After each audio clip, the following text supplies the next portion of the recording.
Hey guys, tonight we drift into a realm where shadows and stories mingle. Where the pulse of candlelight on ancient stone seems to whisper secrets of forgotten ages. You stand at the threshold of a mysterious medieval world, the world so vivid, intangible that you can almost feel the cool, damp air brushing against your skin, and the soft murmur of voices long gone. And be warned, as you step further into this labyrinth of history and myth, you probably won't survive this historical plunge without a shiver running through your spine. So, before you get comfortable, take a moment to like the video and subscribe, but only if you genuinely enjoy what I do here.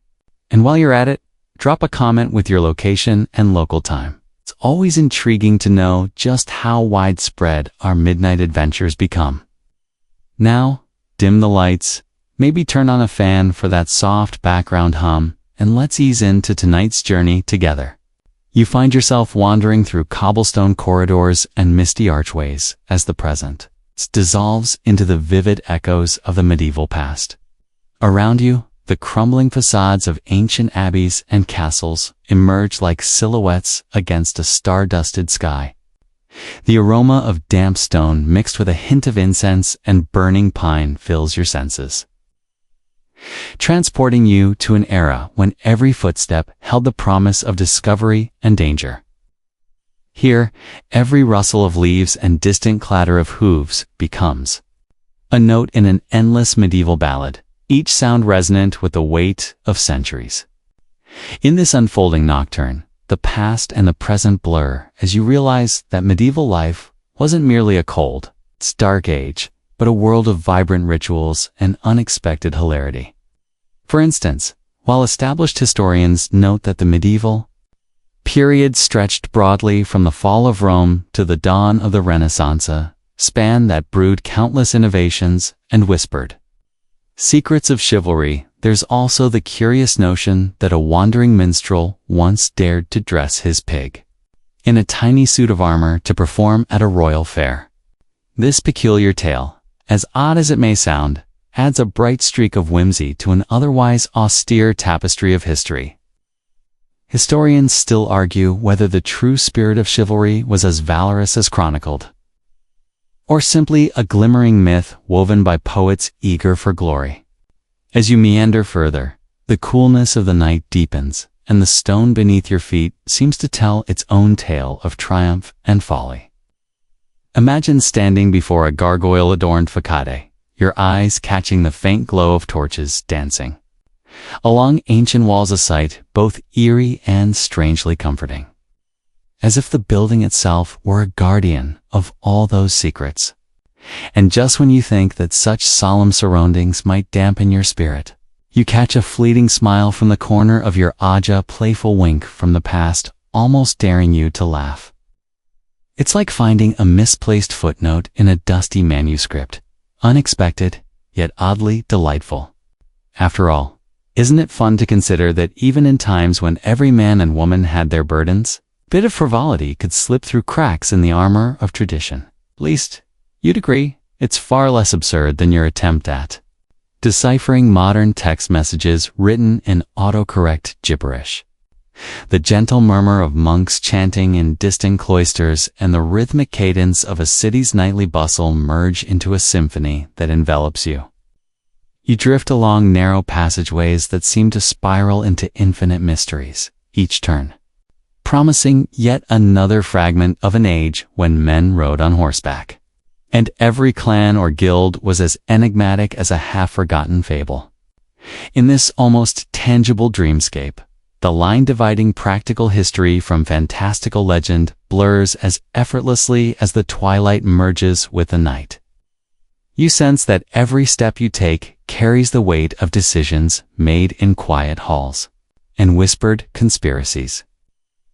And you can't help but marvel at the resilience of stories that have survived through countless generations. A light chuckle escapes you as you recall a modern joke about how a smartphone might have fit right into these medieval corridors. Imagine a knight checking Google Maps between jousts, or a scribe tweeting his latest sonnet with quill and parchment. This thought, as bizarre as it is endearing, mirrors the very essence of our journey, while reminding you that even the most revered traditions can be viewed through the soft, humorous lens of contemporary life.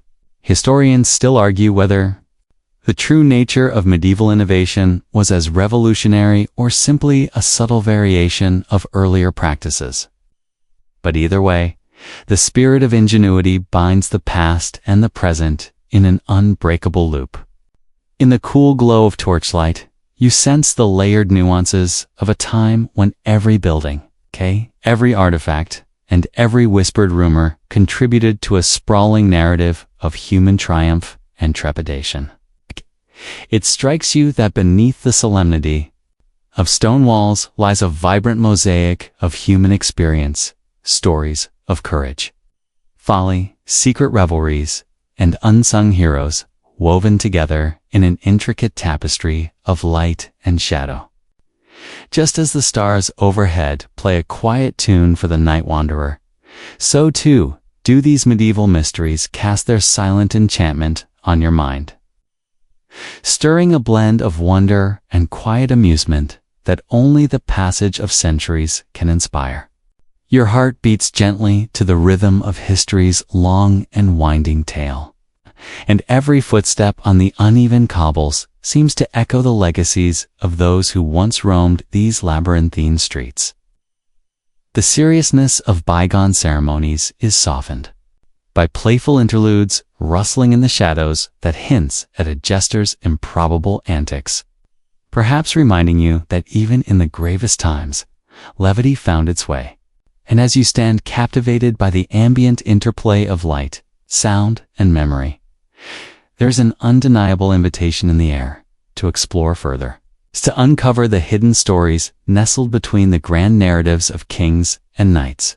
Settling deeper into this ambience, you feel as though the ancient stones underfoot might whisper their own secrets if only you paused to listen.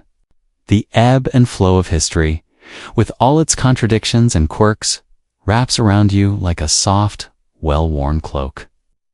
You recognize that these very corridors and quiet recesses might once have borne witness to grand declarations, covert meetings, and even unexpected moments of daring humor that punctuated the routine of daily existence.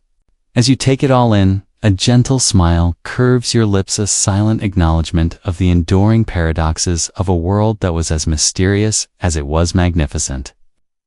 Historians still argue whether the allure of these medieval tales lies in their factual accuracy or in the enchantment of their embroidered myths, and you are perfectly content to drift somewhere between both. Thus, as the night deepens and the echoes of ancient voices reverberate softly around you, you are drawn inexorably into the intricate web of medieval mysteries, a realm where every stone has a story, every shadow a secret, and every gentle whisper is a reminder of the timeless dance between history and legend. You continue your journey, your footsteps echoing softly along ancient stone floors as you enter the realm of towering abbeys and shadowed corridors. The vaulted ceilings rise above you in solemn arches that seem to hold centuries of secrets in their curved embrace. As you trace your way through dimly lit passageways, every carved detail on the worn stone speaks a language of devotion and mystery. The air here is cool and laced with the faint aroma of incense and damp earth, a timeless mixture that evokes the quiet hum of monastic life and the hidden labyrinth of human thought. The structure before you, a majestic abbey built with both purpose and passion, was not only a sanctuary of prayer, but also a crucible of learning. Medieval abbeys frequently doubled as centers of scholarship where precious manuscripts were nurtured and copied by careful, devoted hands. You feel the tangible weight of historical truth in each chiseled gargoyle and every intricately carved column that has withstood the test of time. Historians still argue whether the secret corridors were primarily designed for practical escape during turbulent times or were imbued with a mystical symbolism that transcended the mere act of shelter. Turning a corner, You find yourself in a narrow passage shrouded in a delicate play of light and shadow. The interplay creates dancing silhouettes on the ancient walls.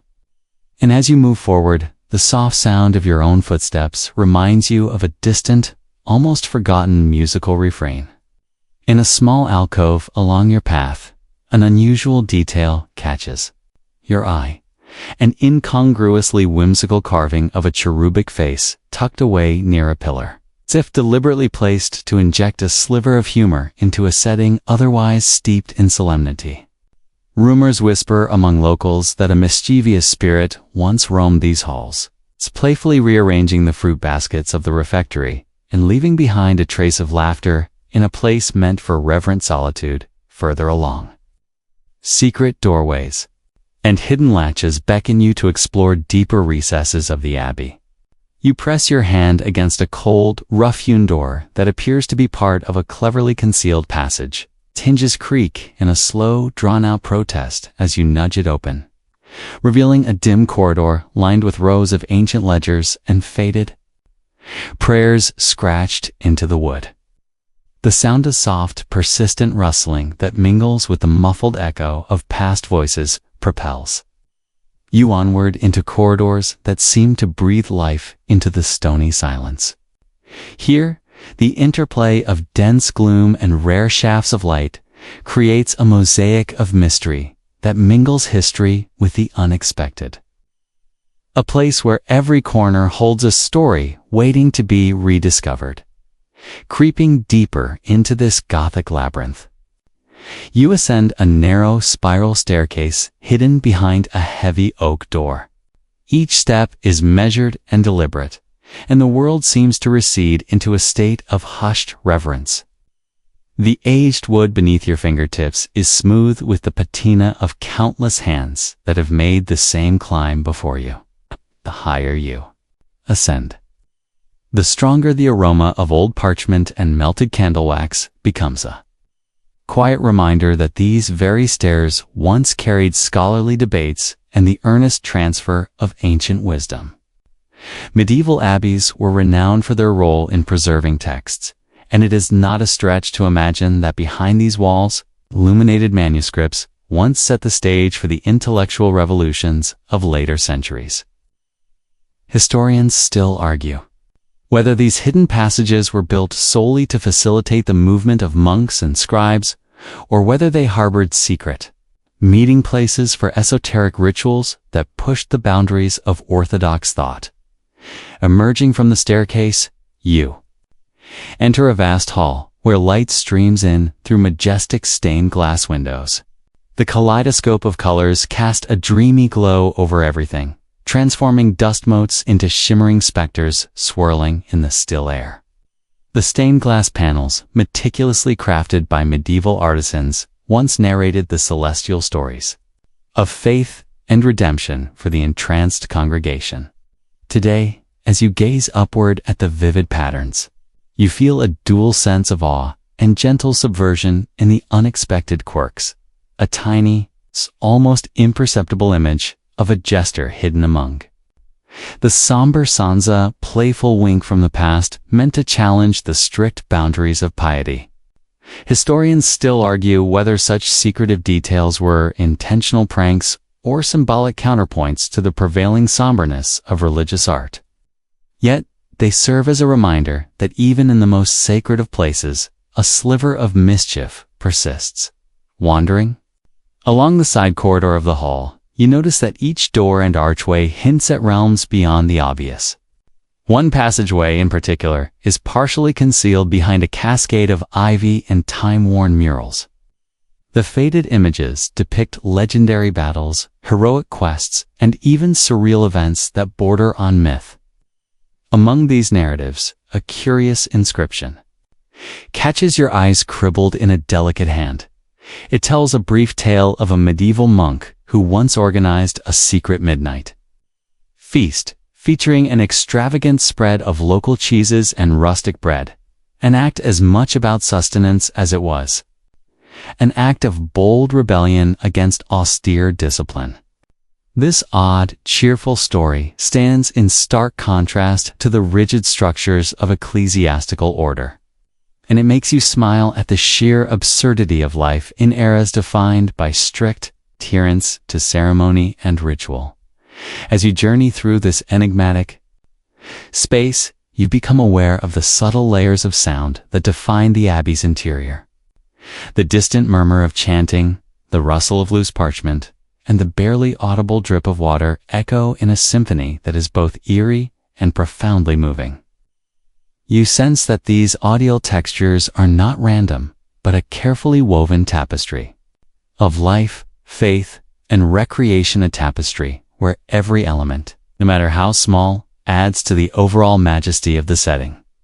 The corridors seem to stretch on indefinitely, each turn offering a glimpse of a forgotten niche or a hidden retreat used for private, contemplative gatherings. It's as if the building itself is alive, its every surface layered with the gentle imprints of those long past. In one particularly secluded section of the abbey, you discover a small lantern-lit chapel whose modest size belies its remarkable history.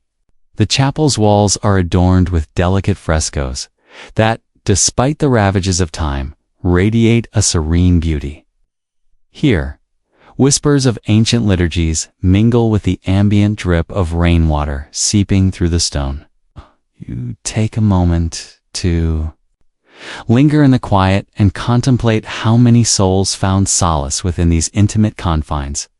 How many heartfelt prayers were sent skyward beneath this simple roof?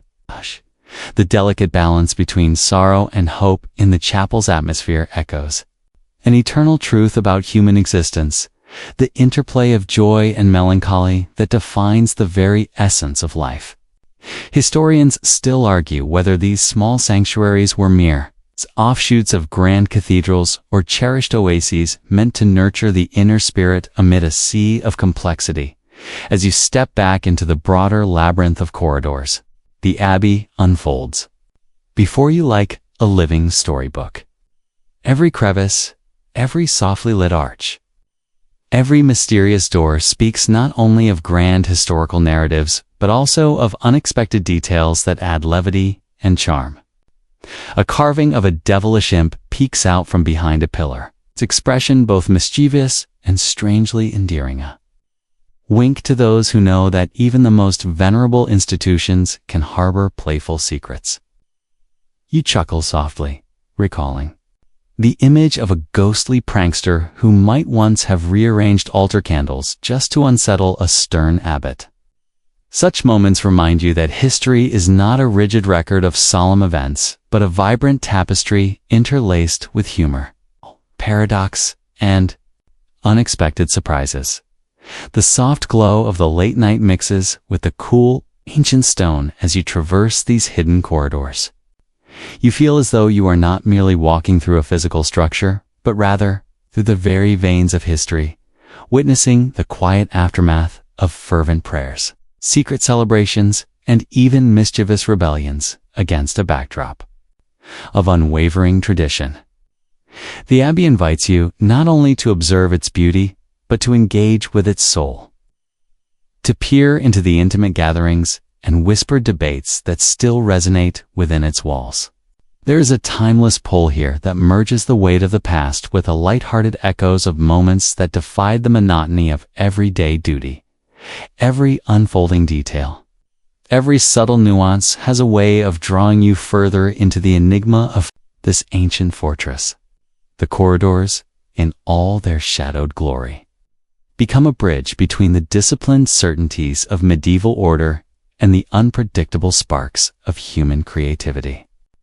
Whether it is the faint trace of a long-forgotten joke etched into the stone, or the unseen presence of a spirit who delights in surprising its living visitors, you come to understand that the abbey is as much a place of secrets as it is a monument to the enduring spirit of those who built it. And so, with each measured step, you continue your exploration. The abbey's secret corridors and hidden chambers envelop you in an intimacy that is as thrilling as it is profound, a whispering dialogue between the tangible and the elusive. a meeting of rigorous history and the playful pulse of creativity. In this space, where gloom and gleam coexist effortlessly, you find a realm that continuously challenges your perception of what is possible, inviting you to unlock the layers of mystery that have long been sealed within these enduring walls.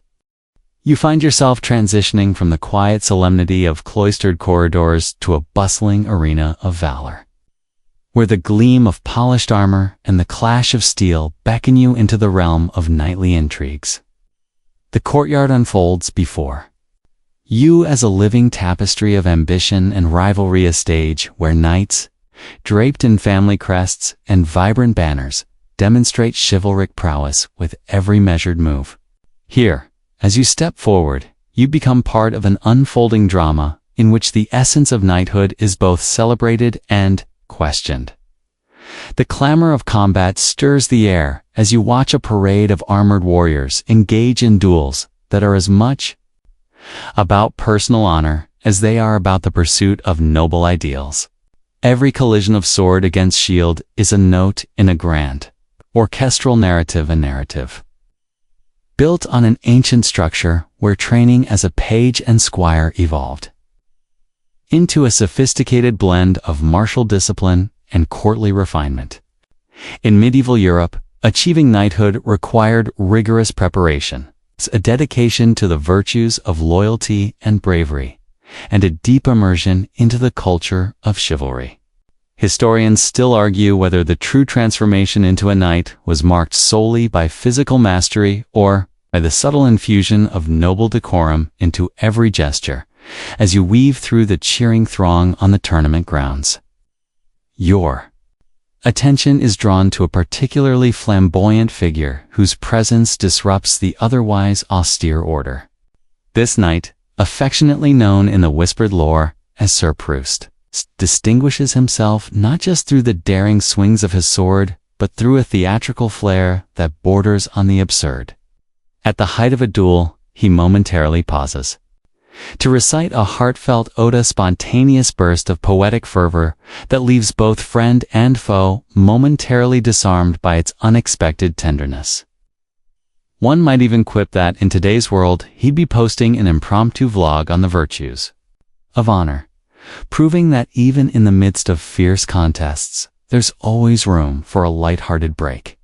His eccentricity blend of bravado and whimsy reminds you that the tapestry of knightly life is embroidered with both gravity and mirth.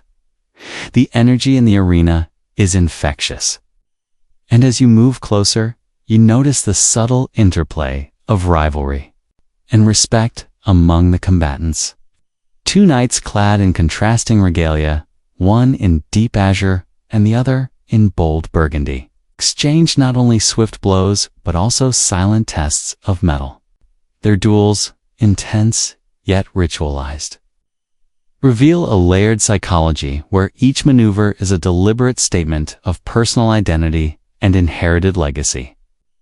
This is not merely a contest of arms. 'Tis a theater where honor is the currency and every parry and thrust carries a profound symbolic weight.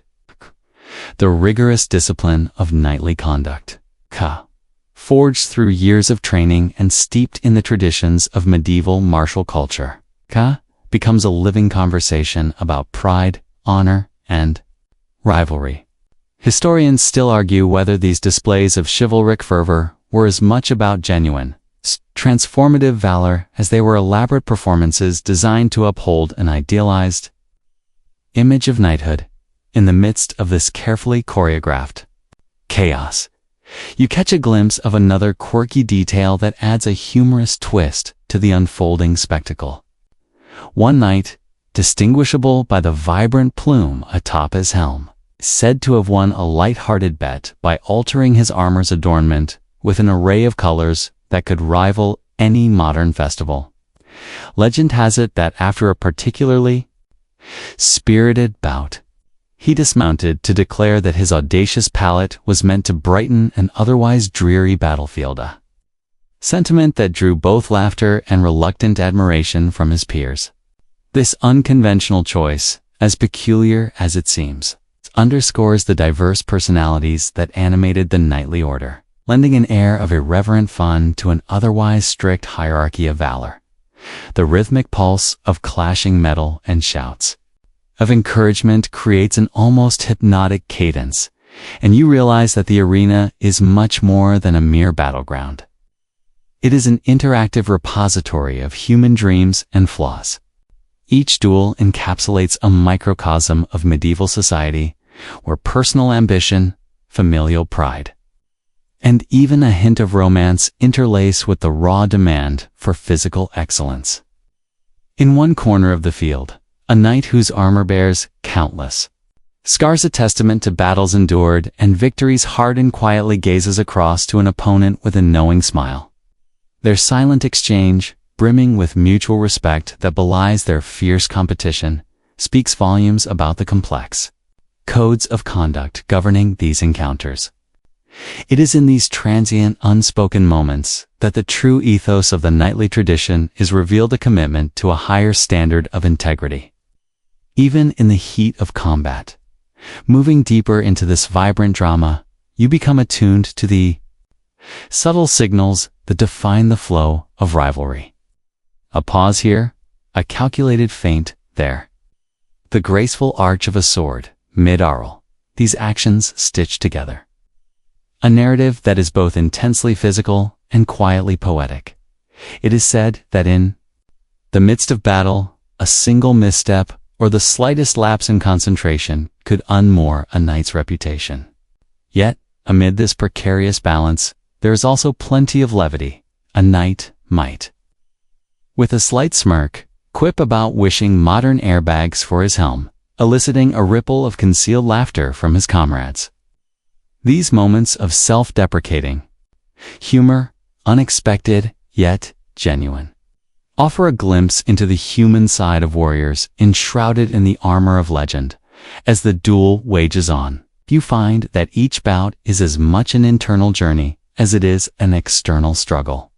The energy of the combatants, their fierce determination intermingled with flashes of vulnerability, manifests a raw reminder that, despite the grandiosity of the conferment of knighthood, every warrior is haunted by his own doubts.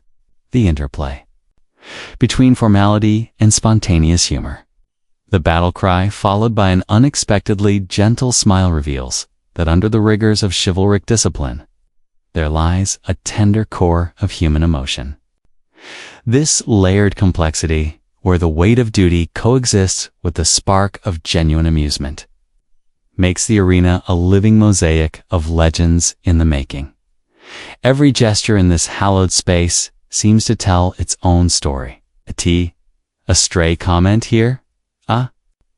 Knowing wink there resonates far beyond the immediate contest. It reminds you that, despite the carefully codified rules governing chivalry, the knights were also participants in an eternal drama where personal idiosyncrasies and surprising acts of humor could briefly defy the formality of tradition.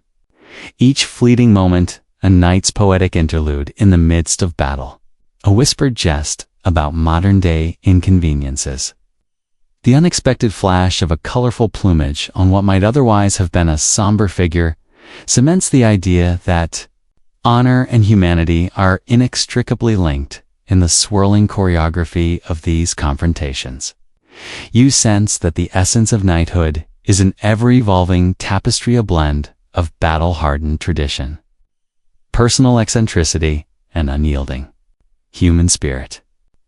While the clamor of steel might fill the air, it also creates a space for a quiet, caution underlying dialogue about what it means to be more than just a warrior. To be a guardian of a legacy infused with both grandeur and the unexpected delight of irreverent humor. The interplay of strategy and spontaneity, of stoic determination and unguarded laughter, leaves you captivated. A witness to a world where traditions are honored with the same intensity as they are occasionally subverted by light-hearted rebellion. In this dynamic interplay of valor and mirth, you feel the pulse of history beating firmly beneath your feet. Every swing, every subtle dodge, Every well-timed joke contributes to an experience that is as enriching as it is exhilarating. The nightly arena, with its mix of stubborn honor and delicate levity, paints a picture of an age when legends were forged not only in the heat of battle, but also in the quiet moments between the clangs of armor. Through it all, the unresolved debates linger, a collective murmur among scholars still argue whether the revered chivalric ideals were a pure expression of heroism or merely an elaborate performance designed to mask the inherent flaws of mortal ambition. You step away from the raucous clamor of the tournament grounds and find yourself drawn into a quieter, more secretive realm, a shadowed corridor, where hushed voices and furtive glances speak of cloaked conspiracies. The passage narrows as you follow a faint trail of whispered rumors, and the ambient light softens to a low, almost conspiratorial glow. Here, in this secluded haven, away from the clashing valor of knights, the subtle art of plotting unfolds in discreet meetings behind heavy oak doors and beneath arched ceilings. Your heart beats a little faster with each measured step, for you are on the verge of uncovering schemes that have been layered over centuries with equal parts intrigue and absurdity. As you round a corner, you enter a modest chamber where cloaked figures huddle close, their hushed words mingling with the quiet drip of water from ancient stone. These gathering moments are not marked by the stark dynamism of battle, but by the deep, solemn cadence of secretive dialogue. You notice that despite the haste with which some of these figures gesture, every movement is deliberate, the tilt of a hood, the subtle nod at an aside that only those in the inner circle understand. It is here that the murmurs of discontent and ambition are exchanged like precious currency, underlining the timeless notion that power, in any era, is rarely obtained in open daylight. Historians still argue whether these clandestine conclaves were earnest maneuvers to challenge tyrannical control or merely exaggerated fables passed down through generations, broidered with a touch of medieval mischief. Amid the low hum of whispered plots, you catch a glimpse of something particularly peculiar, a small, worn leather pouch inscribed with a series of cryptic symbols that seem to shimmer faintly in the flickering candlelight. A rumor persists among the locals that this pouch belonged to a monk known for his unconventional methods, a man who combined his devout prayer sessions with a secret passion for astronomical alchemy. It is said he believed the phases of the moon guided not only divine purpose but also the ebb and flow of political fortunes. The idea, as absurd as it may sound, tickles your fancy. You smile at the thought that even in an age of devout solemnity, someone could have mixed celestial wonder with subversive plotting, like a medieval influencer vying for both enlightenment and mischief. The chamber's atmosphere is thick with the scent of old parchment and the subtle tang of incense, a combination that seems to electrify the very air with a sense of covert urgency. You watch as a lead conspirator, his eyes alight with a fire that belies his calm exterior, unrolls a fragment of parchment on a rough-hewn table. The document, marked by red wax seals and hastily scribbled notations, hints at plans to redistribute power among the local guilds, a bold challenge to the prevailing order, cloaked in the guise of an innocuous missive. Every so often, his finger pauses to trace symbols along the edge of the paper, as if reaffirming secrets that only the initiated can decipher. You can't help but imagine that if these secret meetings were filmed today, they'd be an even mix of a historical documentary and a tongue-in-cheek spy thriller. After all, who wouldn't find it both thrilling and mildly comical to picture a group of medieval schemers debating the merits of a midnight snack versus a strategic coup? The interplay between gravity and levity in this hidden gathering is striking. In one corner, a whisper of laughter escapes as a younger conspirator recounts a story about a daring plot to exchange an entire trove of official documents for a crate of exotic spices, a deal so audacious that it almost sounds like a playful carnival prank. The room fills with a soft chuckle, the sound echoing off the stone walls, as if to remind everyone that even the weightiest of plots can be undercut by a moment of levity. It is as if these secretive meetings have a dual purpose: to revise power dynamics and simultaneously to entertain themselves with the sheer absurdity of their own ambitions. You find yourself smiling at the idea. Imagine if modern politicians held clandestine meetings that included a taste test of artisanal cheeses, half in jest, half in earnest strategy. Historians still argue whether these plots were driven by genuine revolutionary fervor, or if they were simply the product of overactive imaginations seeking a spark of excitement in monotonous routines. You move deeper into the chamber. Your presence, unobserved by those entwined in their discreet conversation.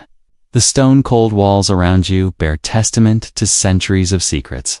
Etched symbols and faded inscriptions testify to a legacy of covert resistance. Somewhere in your mind, you recall that medieval fortresses were not built solely to ward off invaders, but also to harbor meetings of minds determined to rewrite destinies in whispers and half-glimpsed gestures. The very architecture seems to conspire with the plotters, with hidden niches and false panels that served as safe havens for the most radical ideas.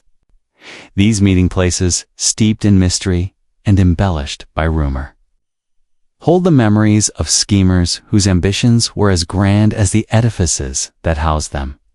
A peculiar detail in the room draws your eye, a small, almost comically out of place tapestry depicting a jester surrounded by cryptic symbols.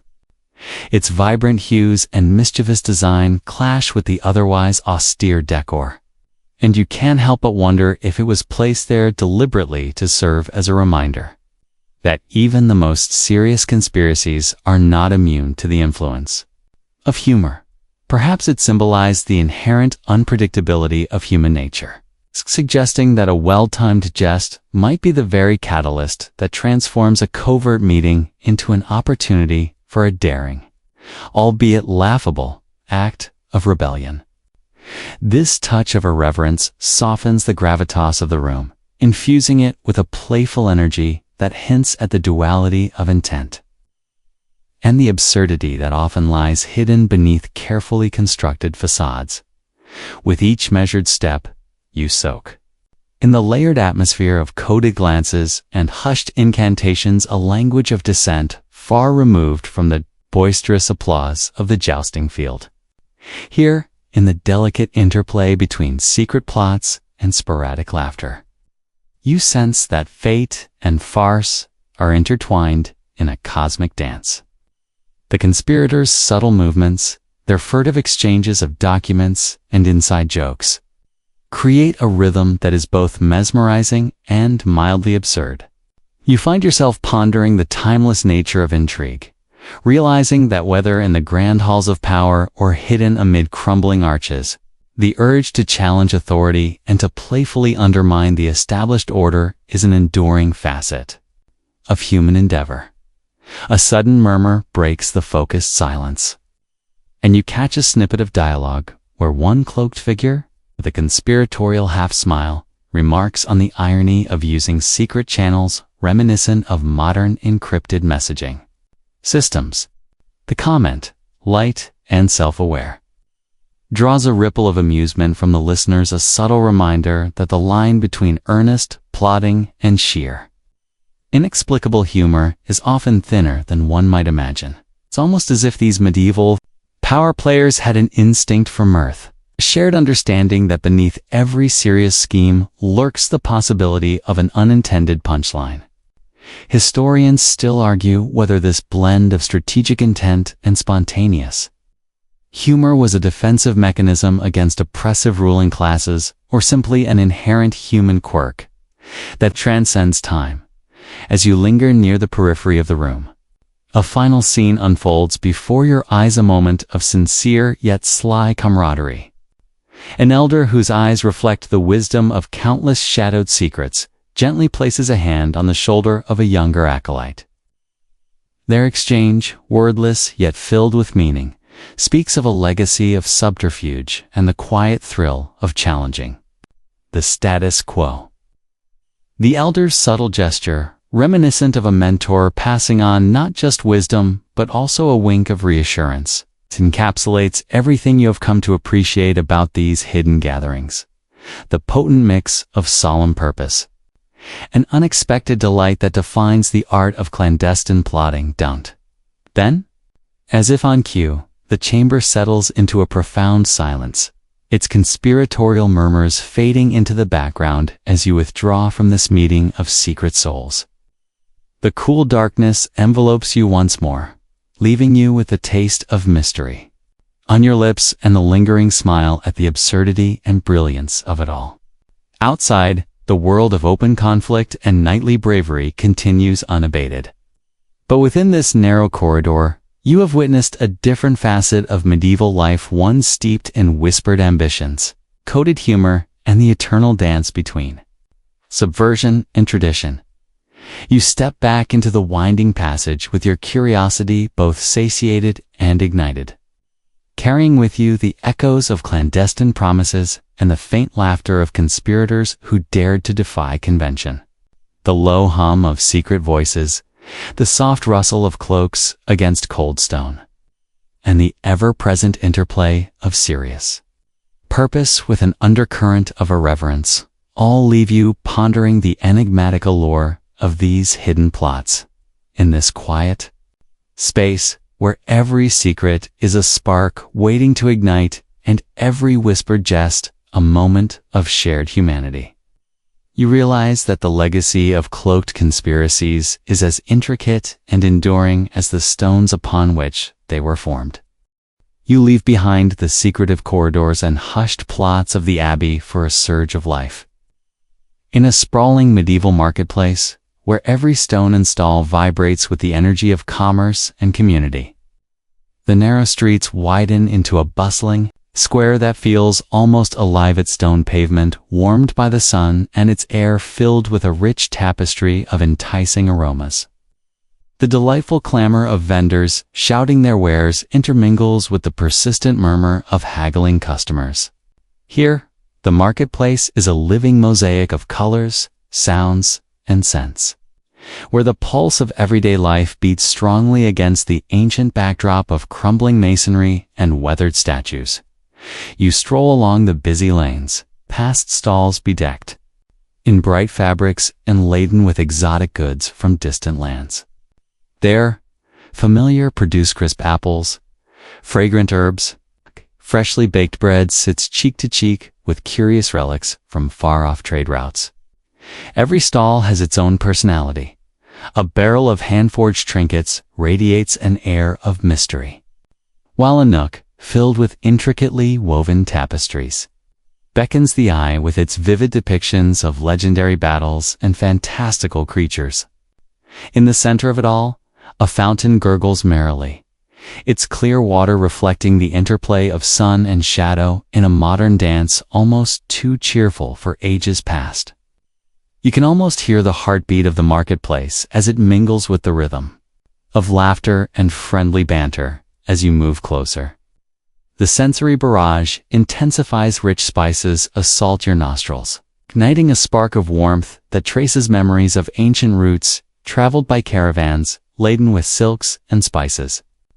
The sound of clinking coins and the rustle of worn parchments add to the lively symphony, punctuated by the occasional clamor of a jovial vendor proclaiming his wares. You pass by a stall where a merchant, with a twinkle in his eye and a voice as smooth as aged wine, touts his collection of miraculous talismans crafted from what he claims are fragments of meteorites. His presence is a vivid counterpoint to the no-nonsense exchange of goods elsewhere light. If bizarre, reminder that markets were as much about wonder and spectacle as they were about necessity. Historians still argue whether the charm of these marketplace spectacles was purely an economic flourish, or if they also functioned as early experiments in cultural exchange, around you. The crowd is a swirling mosaic of characters. A pair of traveling minstrels, their instruments at the ready, strum a lilting tune that harmonizes with the excited hum of discussion. Local farmers, their faces lined by years of sun and hard work, exchange hearty greetings with city dwellers, eager for a taste of fresh produce. In one corner, a juggler entertains passers-by with a quick series of tricks that defy expectations, a flash of movement here, a surprising quip there. You can't help but smile at the sight. After all, who would have imagined that entertainers in the medieval era might have had the same playful spark as modern street performers? It's as if, momentarily, time itself has paused to applaud the inherent humor bubbling beneath centuries of sober tradition. Everywhere you look, everyday life pulses with an extraordinary vibrancy. A group of traveling merchants gathers around a table marked with weathered runes, discussing the latest news from distant ports and the rarity of goods emerging from newly charted lands.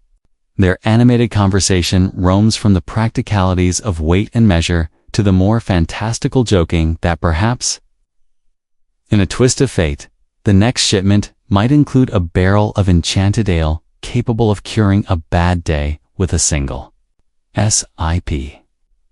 The air is thick with possibility and mirth, and you are swept up in the contagious energy of the scene. Your gaze is drawn to a small stall that seems curiously out of place amid the pragmatic displays. Here, an elderly merchant offers oddities and curious artifacts that defy straightforward explanation. Among neatly arranged objects, you find a set of strangely carved wooden figurines whose features seem almost alive, and a collection of charms reputedly borrowed from the camps of crusading knights. The merchant explains with a wry smile that these relics were once believed to hold protective powers and to bless the bearer with good fortune, though he hints with a light-hearted shrug that not every charm worked as advertised. His humorous concession, delivered with a twinkle in his eye, reminds you that even the most venerable beliefs could find space for a subversive Taklala joke that resonates across the centuries as powerfully as any of his shimmering wares. Wandering further, you encounter a vibrant exchange in the heart of the market where cultures converge in earnest dialogue. Here, traders from far-flung regions, some with accents as rich and varied as their goods display wares that are as much works of art as they are commodities.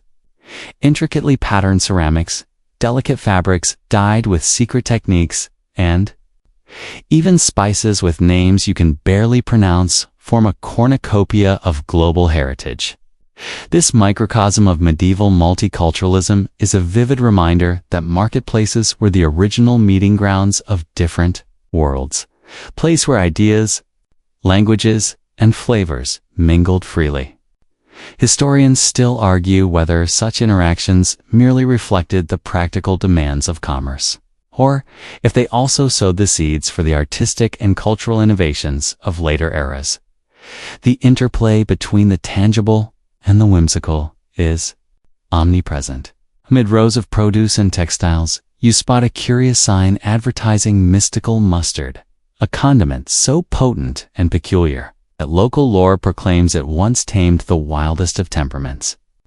The sign's exaggerated flourish and the merchant's theatrical demonstration of its supposed powers provoke a ripple of laughter among onlookers. A light joke passes by on the wind. If only this mustard were on my sandwich, I might actually trust my in-laws. Such moments of levity punctuate even the busiest hours in the marketplace, softening the harsh realities of medieval life with a dash of modern humor. You weave your way through clusters of stalls, each block a treasure trove of historical narratives, wrapped in everyday commerce. An artisan working diligently over his loom spins tales of traditional craft, his exquisite textiles narrating silent sagas of family heritage and time-honored methods that have endured generations. Nearby, a father and child share a quiet yet animated moment over freshly roasted chestnuts. Their conversation full of wonder at the simple magic of shared treats. The human touch in this vibrant marketplace is palpably a constant reminder that, beneath the layers of trade and tradition, the marketplace is where hopes, dreams, and even a few absurdities find their everyday expression. The enduring charm of these medieval markets lies not just in their display of economic might, but in their role as communal centers, vivacious arenas where the mundane and the extraordinary entwine. Every vendor, every customer, seems to contribute a verse to an epic ballad that spans cultures and continents. As you linger amidst the animated chatter and bursts of impromptu humor, you cannot help but marvel at the market's hidden rhythm. Cadence that marries the hard facts of historical commerce with the unpredictable magic of human creativity. In this lively crossroads of antiquity and everyday mirth, you realize that the market is a testament to the resilience of community. Place where trade is both a necessity and a celebration. Each negotiation, each burst of laughter over a miscalculated bargain, speaks to an enduring truth. No matter the era, human interaction remains at the heart of progress and innovation. Here, where coins clink and voices echo against ancient walls, you feel the timeless tug of history and the gentle reminder that sometimes, even in a century marked by relentless change, a good joke can be as valuable as the rarest spice. Continuing onward, you absorb the myriad sights and sounds until the market begins to recede into memory, leaving you with a renewed sense of wonder and an appreciation for the unexpected connections that define every shared moment. The vibrant interplay of commerce, culture, and whimsical surprise lingers in your mind, a reminder that every bustling market is a microcosm of life itself, offering quiet debates beneath boisterous laughter and forging links between the practical and the mystical. You step off the bustling market lanes and find yourself on a winding country road, bordered by fields of ripening grain and clusters of humble cottages tucked between gentle, rolling hills. The landscape here is far removed from the grandeur of urban splendor, is a realm where nature, superstition, and the everyday lives of peasants interweave into a tapestry of rustic folklore. As you wander along the dirt path, the soft chirping of crickets and the distant lowing of cows provide an ambient soundtrack to your journey into the heart of medieval rural life. You soon discover that beneath these humble surroundings lie stories that have been passed down through generations, stories that speak of mystical omens, secret rites, and a humor as earthy as the soil itself. Every now and then, you catch sight of clusters of villagers gathered around a weathered stone well, sharing tales of strange happenings that defy ordinary explanation. One group insists that the moon's reflection in the water reveals hidden presages of the coming harvest, while another swears that the appearance of a single crow is an ill omen foretelling a disastrous winter. In these intimate gatherings, spoken in hushed tones and punctuated by knowing smiles, you sense the resolute bond between fact and fable. It is not uncommon here for folklore to operate as both a guide and a shield away for the common folk to navigate. A harsh world with a blend of caution and mirth. You chuckle softly to yourself, imagining that if these rustic soothsayers had access to today's weather apps, they'd probably confess they still prefer the charm of a spirited debate under the starry sky. Ambling further, you'll arrive at a cluster of thatched cottages where every door seems to lead into a living museum of rustic curiosities. At one such abode, an elderly woman sits on her creaking wooden bench outside a time-worn cottage, her eyes alight with the mischief of one who has seen centuries pass in a single moment.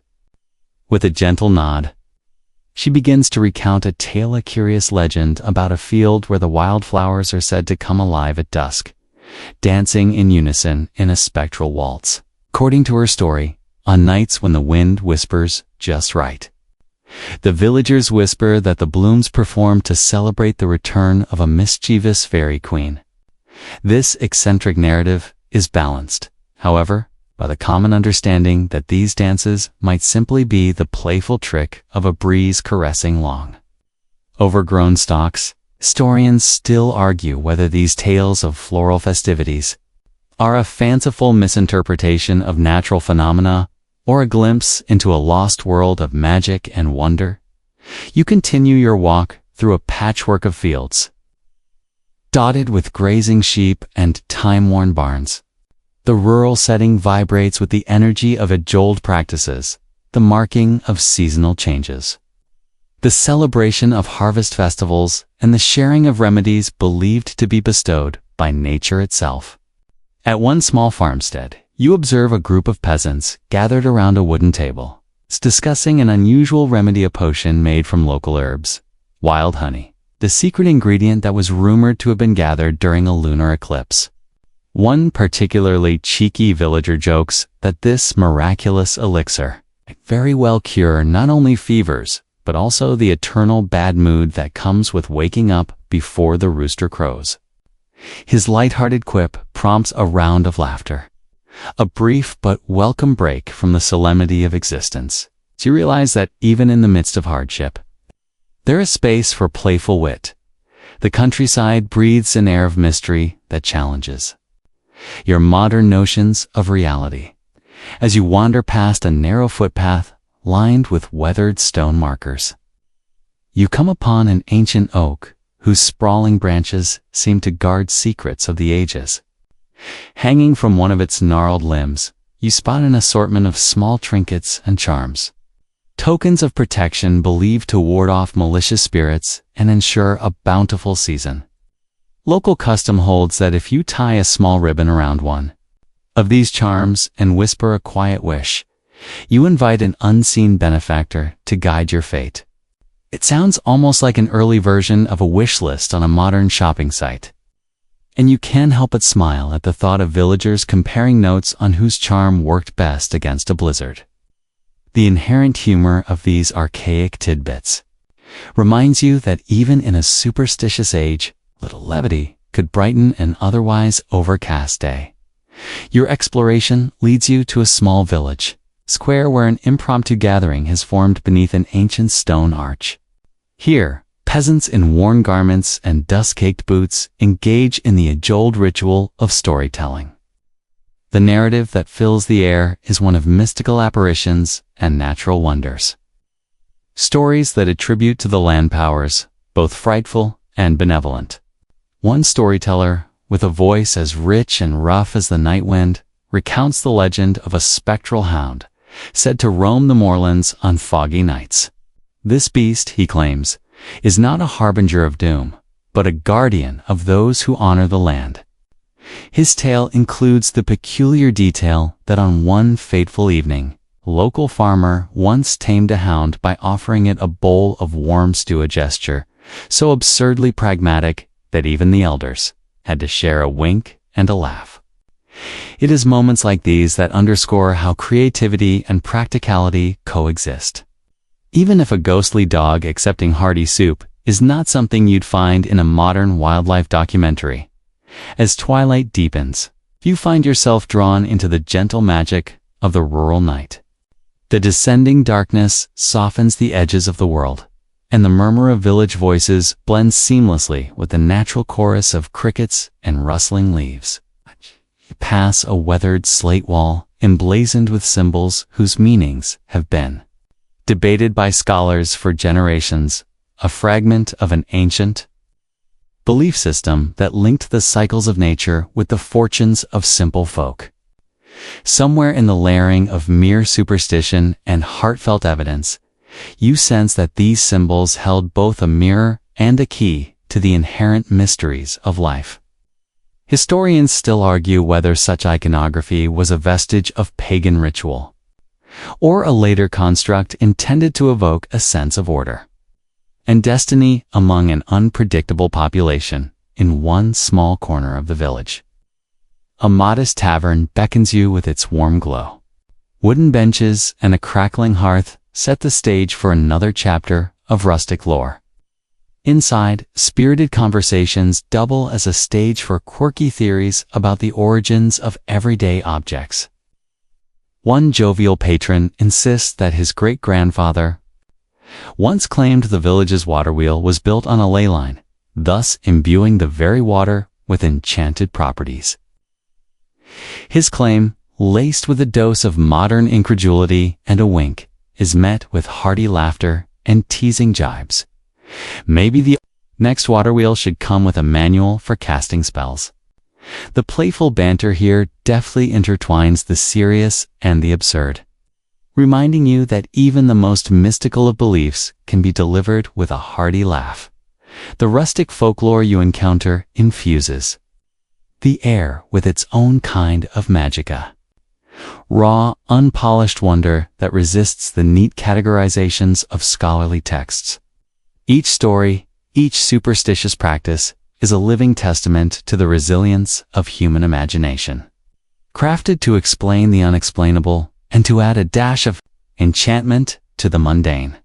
You feel privileged to be a silent observer in this world where the natural and the supernatural dance in a gentle embrace, where every whispered legend conveys lessons in both caution and joy. In these quiet moments under the sprawling country sky, you realize that the fabric of rural life is woven as much from hardship as it is from hope and humor. The peasants, in their simplicity, offer you a glimpse into a world where every seed sown is nurtured by stories.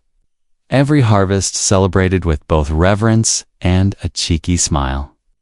And as you rest beneath that ancient oak, listening to the distant lullaby of nature and the soft echoes of folklore, you are reminded that even in the vast expanse of time and history, there exists a timeless humanity, a delicate dance between myth and reality that endures, enchanting and amusing those wise enough to appreciate it.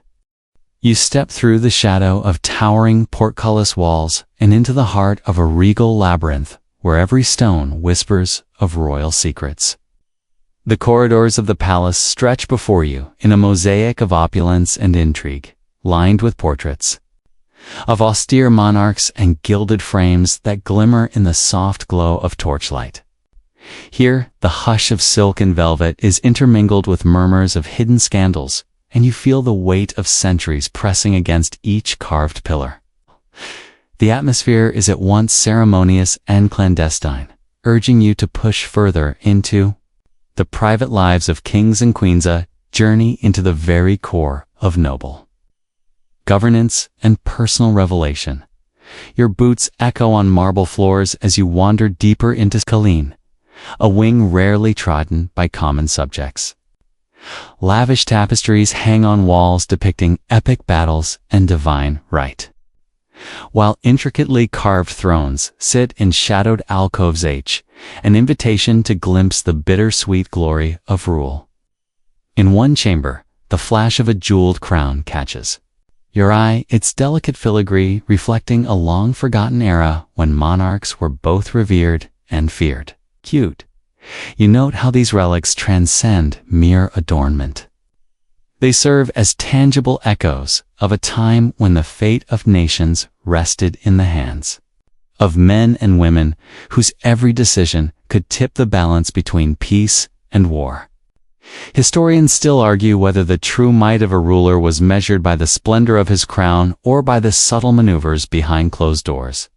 As you glide through the aristocratic halls, a series of lavish banquet scenes unfold before you.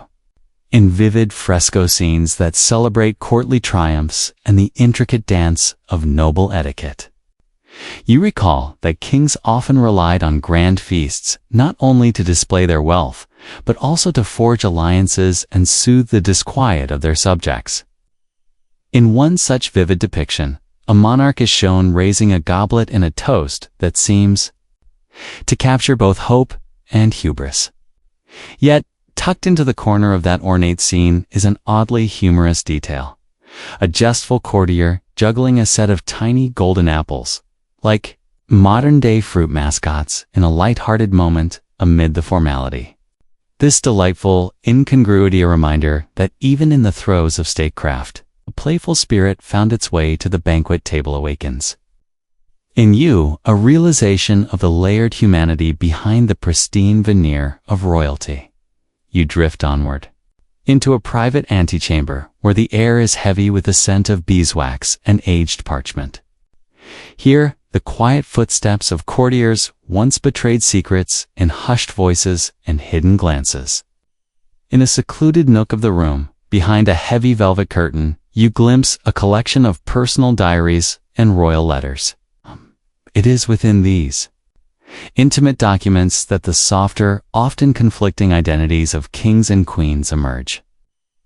You imagine a ruler celebrated for military conquests and legislative reforms, privately lamenting the burdens of isolation and the strain of diplomatic compromises. In these tender revelations, the lofty image of sovereign power is balanced by the poignant weight of personal solitude. Duality that modern leadership studies might liken to the pressures experienced in today's high-stakes boardrooms. Historians still argue whether such private admissions diminished a ruler's stature or instead humanized their rule in the eyes of posterity. Further still, you venture into a grand gallery where the walls are adorned with elaborate portrait stroke of paint capturing not only regal postures, but also fleeting expressions of uncertainty and wit. One portrait, in particular, draws your attention. A queen with eyes that sparkle with mischief despite the rigid lines of her ceremonial dress. Rumor has it that during a royal masquerade, she once swapped roles with a visiting noble, inciting both excitement and chaos among the courtiers.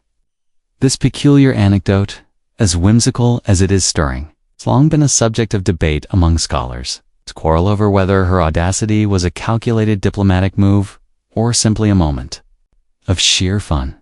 It is a reminder that the royal court, much like a modern-day high society, its gathering could be a stage for both stately gravitas and spontaneous levity. In a secluded balcony overlooking the palace gardens, you find a hidden retreat where the strains of courtly music and soft laughter mingle with the evening breeze.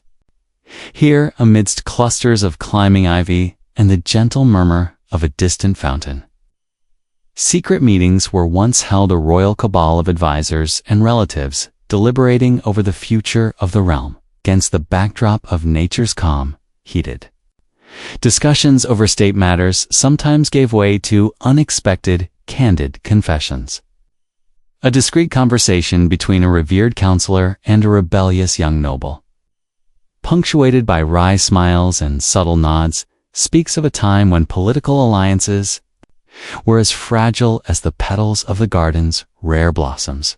Historians still argue whether these face-to-face exchanges wielded more genuine influence than the public ceremonies held in grand halls, or if they were simply the undercurrent of an already overpowering spectacle of power. As you pace along the marble balustrade, the palace seems to vibrate with the echoes of cherished legends and scandalous whispers. Outside in the royal garden, you catch a glimpse of a sundial that has long stood as a silent sentinel to the passage of time, a relic marking not only the hours of the day, but also the turning tides of history. Beside it, a curious relic is displayed, a pair of intricately embroidered gloves, rumored to have belonged to a king who once indulged in an eccentric hobby of competitive fencing with his own shadow for amusement. It is the sort of fringe tidbit that, while seemingly absurd, encapsulates the dual nature of royal life, the blend of honor. It's the unexpected humor that persevered even in the loftiest circles, winding through dimly lit corridors that lead from the stately gallery to a series of clandestine chambers. You find that the palace is replete with hidden doorways and secret passages. Some of these clandestine routes were designed for swift escapes during court intrigues, while others served as private corridors for intimate meetings away from prying eyes. As you navigate these passages, you are struck by the sense that the Palace itself was an intricate puzzle each turn, and hidden niche a deliberate design intended to shelter the secrets of the powerful. The architectural ingenuity of these passageways, complete with concealed latches and narrow staircases, is a vivid testament to the lengths to which the monarchs went to protect their inner sanctum. Historians still argue whether such measures were prompted by genuine threats of rebellion or were expressions of a monarch's inherent paranoia. Yet you find that they add an irresistible charm and mystery to the royal edifice, in a final, hushed hall lined with relics of bygone triumphs, a collection of antique swords, ceremonial standards, and delicate porcelain figurines. Sense the lingering presence of countless whispered memories. Each object tells a story. The sword that once belonged to a legendary king reputed to have reformed the laws of his land. The banner that fluttered in the winds of a battle long forgotten, and the porcelain figure said to have been a token of affection exchanged between star-crossed lovers of different courts. Standing in this chapel of relics, you appreciate that the grandeur of royalty was never devoid of personal sentiment. It was a realm where duty and desire, tradition and rebellion intermingled in delicate, often perplexing, harmony. Your exploration of the royal domain leaves you with a profound understanding that beneath the pomp and pageantry, the lives of kings and queens were riddled with complexities that defied simple narratives. These regal revelations, full of clandestine passions, understated humor, and quiet reflections, underscore an eternal truth about human nature, that power, no matter how exalted, is inseparably intertwined with vulnerability and imperfection. As you absorb the ambient elegance and subdued laughter hidden in every corner of the palace, you come to recognize that the true legacy of royalty lies not solely in its public triumphs, but in the private, its often unspoken moments that shaped its destiny. Through each corridor and secret niche, you feel the pulse of a living history, dynamic. Its interplay between the magnificence of rule and the unexpected humor that illuminates even the most formidable hearts. It is as if the palace itself hums with a lullaby of whispered confessions and mischievous jests, a royal reality show far removed from the sterile accounts of textbooks, yet imbued with the timeless spirit of human imperfection and delight. You push further from the regal corridors and bustling exchanges, and soon the path leads you into a quieter, almost secret realm, a hidden sanctuary, softly lit by the gentle glow of candlelight and imbued with a centuries-old serenity. Wandering down a narrow lane, overgrown with ivy and wild blossoms, come across a modest chapel, half swallowed by nature, yet unmistakably sacred. Its time-worn wooden door, etched with the faded images of saints and long-forgotten miracles, creaks open, inviting you into a haven that has sheltered countless weary souls throughout the ages. Inside, the air is cool and redolent, with a delicate mixture of incense, damp stone, and the earthy tang of moss. Every surface seems to whisper silent prayers, murmur of devotion left behind by pilgrims seeking solace. The soft flicker of a few guttering candles casts dancing shadows along ancient frescoes, their colors dulled, yet still vibrant with the memory of long-past celebrations and hushed rituals. In quiet corners, you notice small alcoves and prayer niches, each containing a humble relic or a carved effigy, echoes of a time when faith was both a refuge and a mystery. It is here that you are reminded that medieval sanctuaries were not built merely as monumental cathedrals of piety, but as intimate refuges where the mundane met the miraculous. The chapel's very structure bears evidence of its layered history. A rough-hewn stone inscription on a pillar marks this spot with a dedication to a local pilgrimage route, a tangible link to the countless travelers who, burdened by both physical distance and spiritual longing, found their way here. Do you recall that many medieval pilgrims, their journeys fraught with hardship, believed these sanctuaries touched by divine favor could mend not only their bodies, but also their battered spirits. Historians still argue whether these hidden chapels were constructed solely to nurture pure piety or subtly designed to extend the reach of ecclesiastical authority into even the remotest hamlets. Yet even in this solemn space, playful quirks emerge. Above the modest altar, a small statue of a benevolent saint catches your eye. Though carved from stone and worn by time, the figure seems to smile mischievously, almost as if it winks at you when the moonlight sneaks in through a narrow window. Local lore has it that this particular saint was commissioned by a monk with a penchant for humor, a man who believed that a gentle nudge of irreverence could soften the hardest hearts. A few villagers even whisper that if you pass by at exactly midnight, you might just see that cheeky smile widen ever so slightly, a divine inside joke bridging the gap between sacred solemnity and human whimsy. Your footsteps echo softly on the cool flagstones as you move along a narrow aisle flanked by tall, arched windows.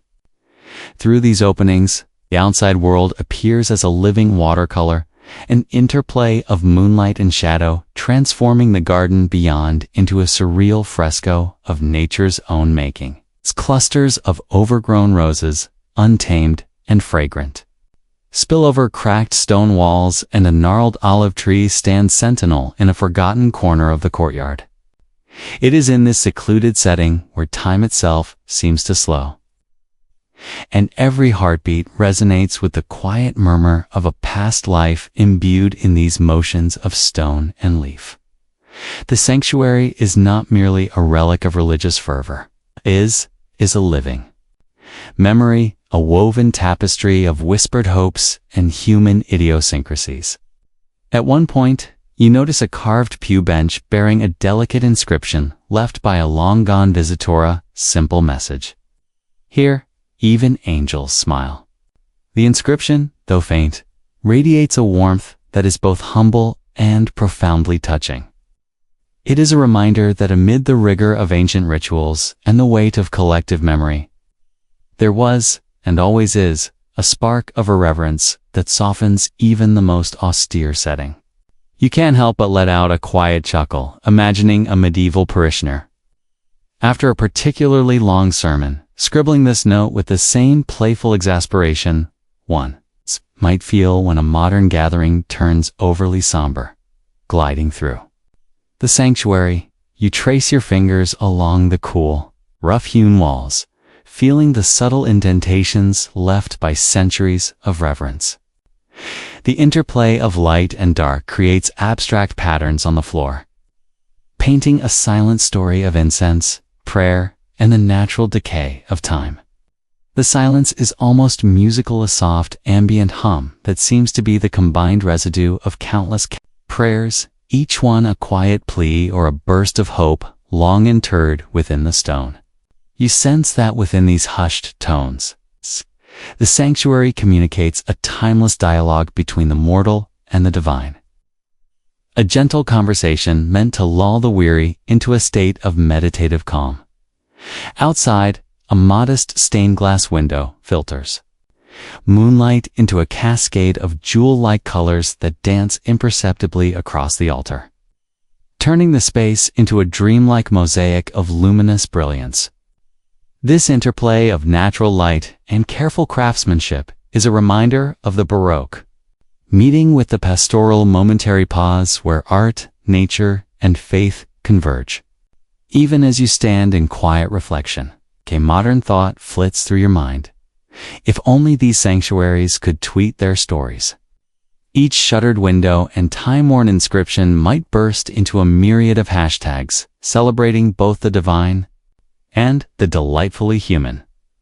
Every detail of the chapel echoes with dual purpose, the solemn and the subtly playful. A small, almost hidden niche reveals a copper basin, its surface streaked with soft patina. There is a local fable that this very basin once held holy water so potent that a drop splashed on a dozing monk would spark a series of absurd, dreamlike visions. Mixing prophetic insight with absurdity, a kind of medieval coffee for the soul. It is this blend of the sacred and the sardonic that imbues the sanctuary with its singular character, gentle reminder that sometimes, amidst the devout and the dramatic, there remains room for the unexpected and delightfully quirky. Leaving the chapel, you linger for a moment in the overgrown courtyard, where the soft night air and murmuring leaves blend into a serene farewell. The hidden sanctuary, with all its soft humor, quiet faith, and layered history, retreats into the background as you resume your journey along the winding medieval path. Its memory, much like the last vestige of a whispered prayer, remains with you, a comforting murmur in the quiet of the night, urging you forward toward the mysteries yet to unfold.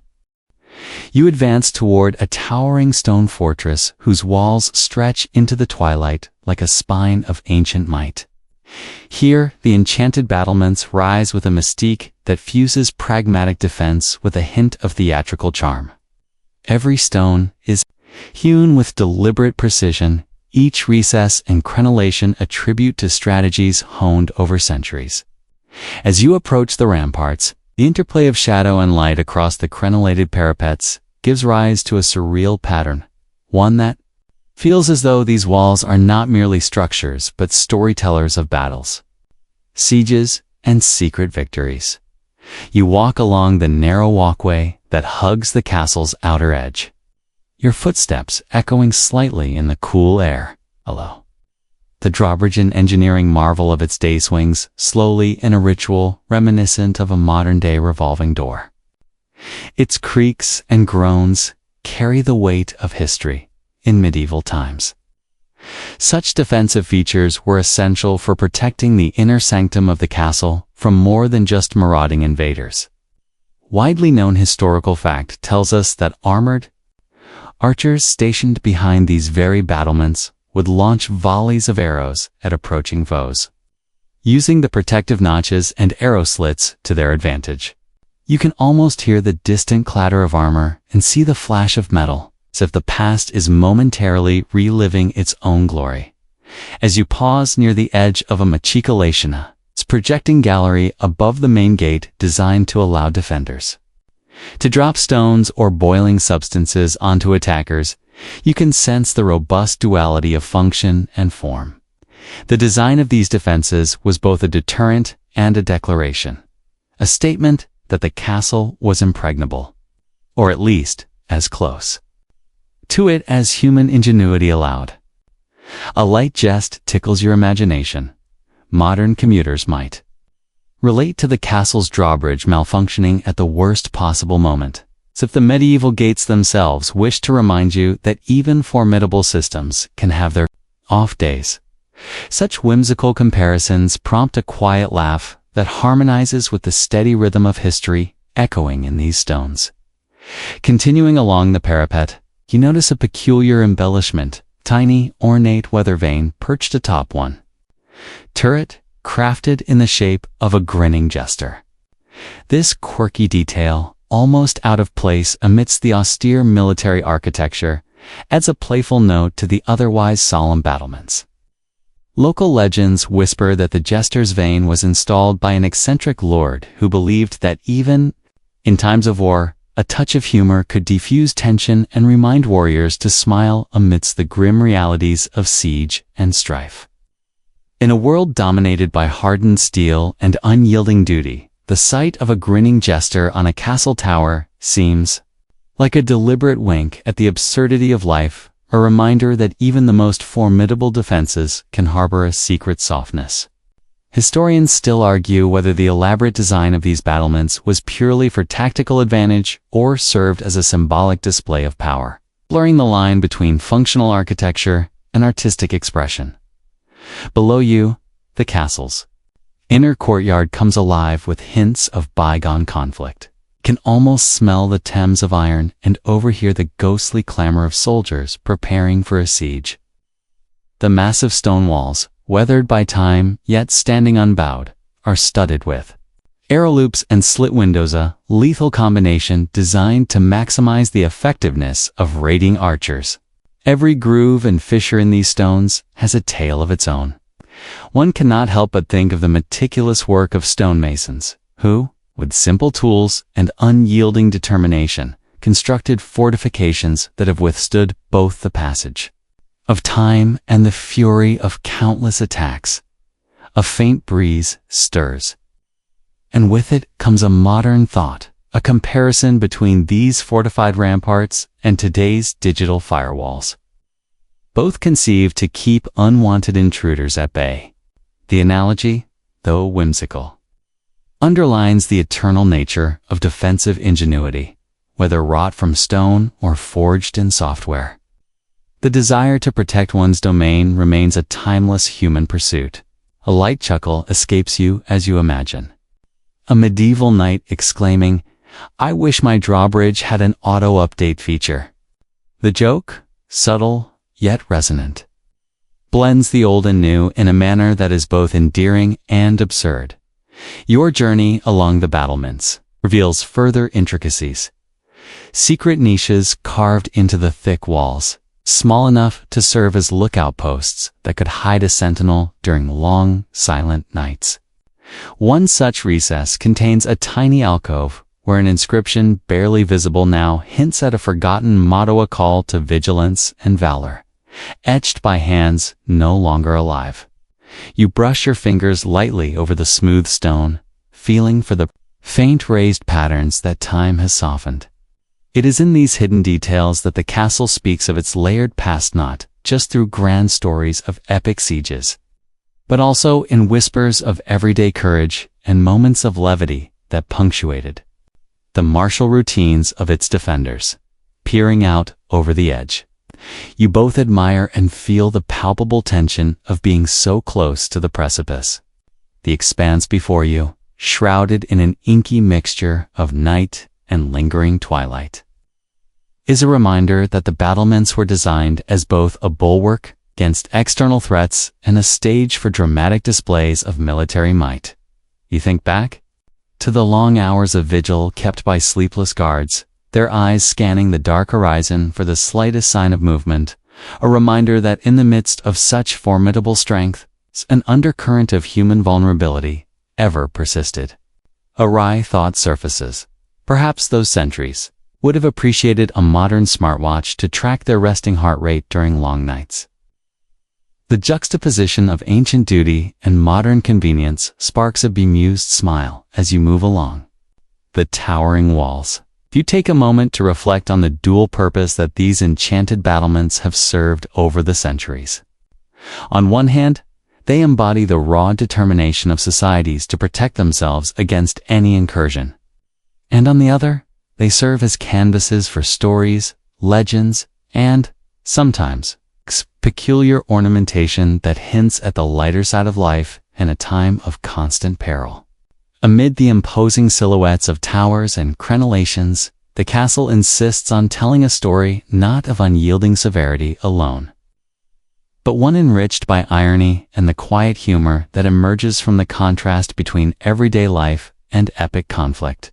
The play of moonlight on the uneven surfaces of the walls imbues the whole scene with a mystic quality. The battlements now look almost enchanted, as though they might whisper secrets if you listened closely. Here, every scar on the stone, every arch and turret, speaks of a time when warriors relied on both might and subtle ingenuity to defend their homes. It is a legacy that transcends the immediate, the memory of battles long past, mingling with the laughter and quiet reflections of those who now walk these paths. A solitary gargoyle perched atop a recess seems momentarily to nod in approval, its stony face hinting at jokes we might not fully grasp, but which nonetheless connect you to the deep and enigmatic humor of this era. In this remarkable convergence of strength, artistry, and unexpected whimsy, you absorb the full majesty of medieval battlefield craft. The enchanted battlements are not just a testament to the brutality of ancient warfare, but also a celebration of creativity in its most resilient forms.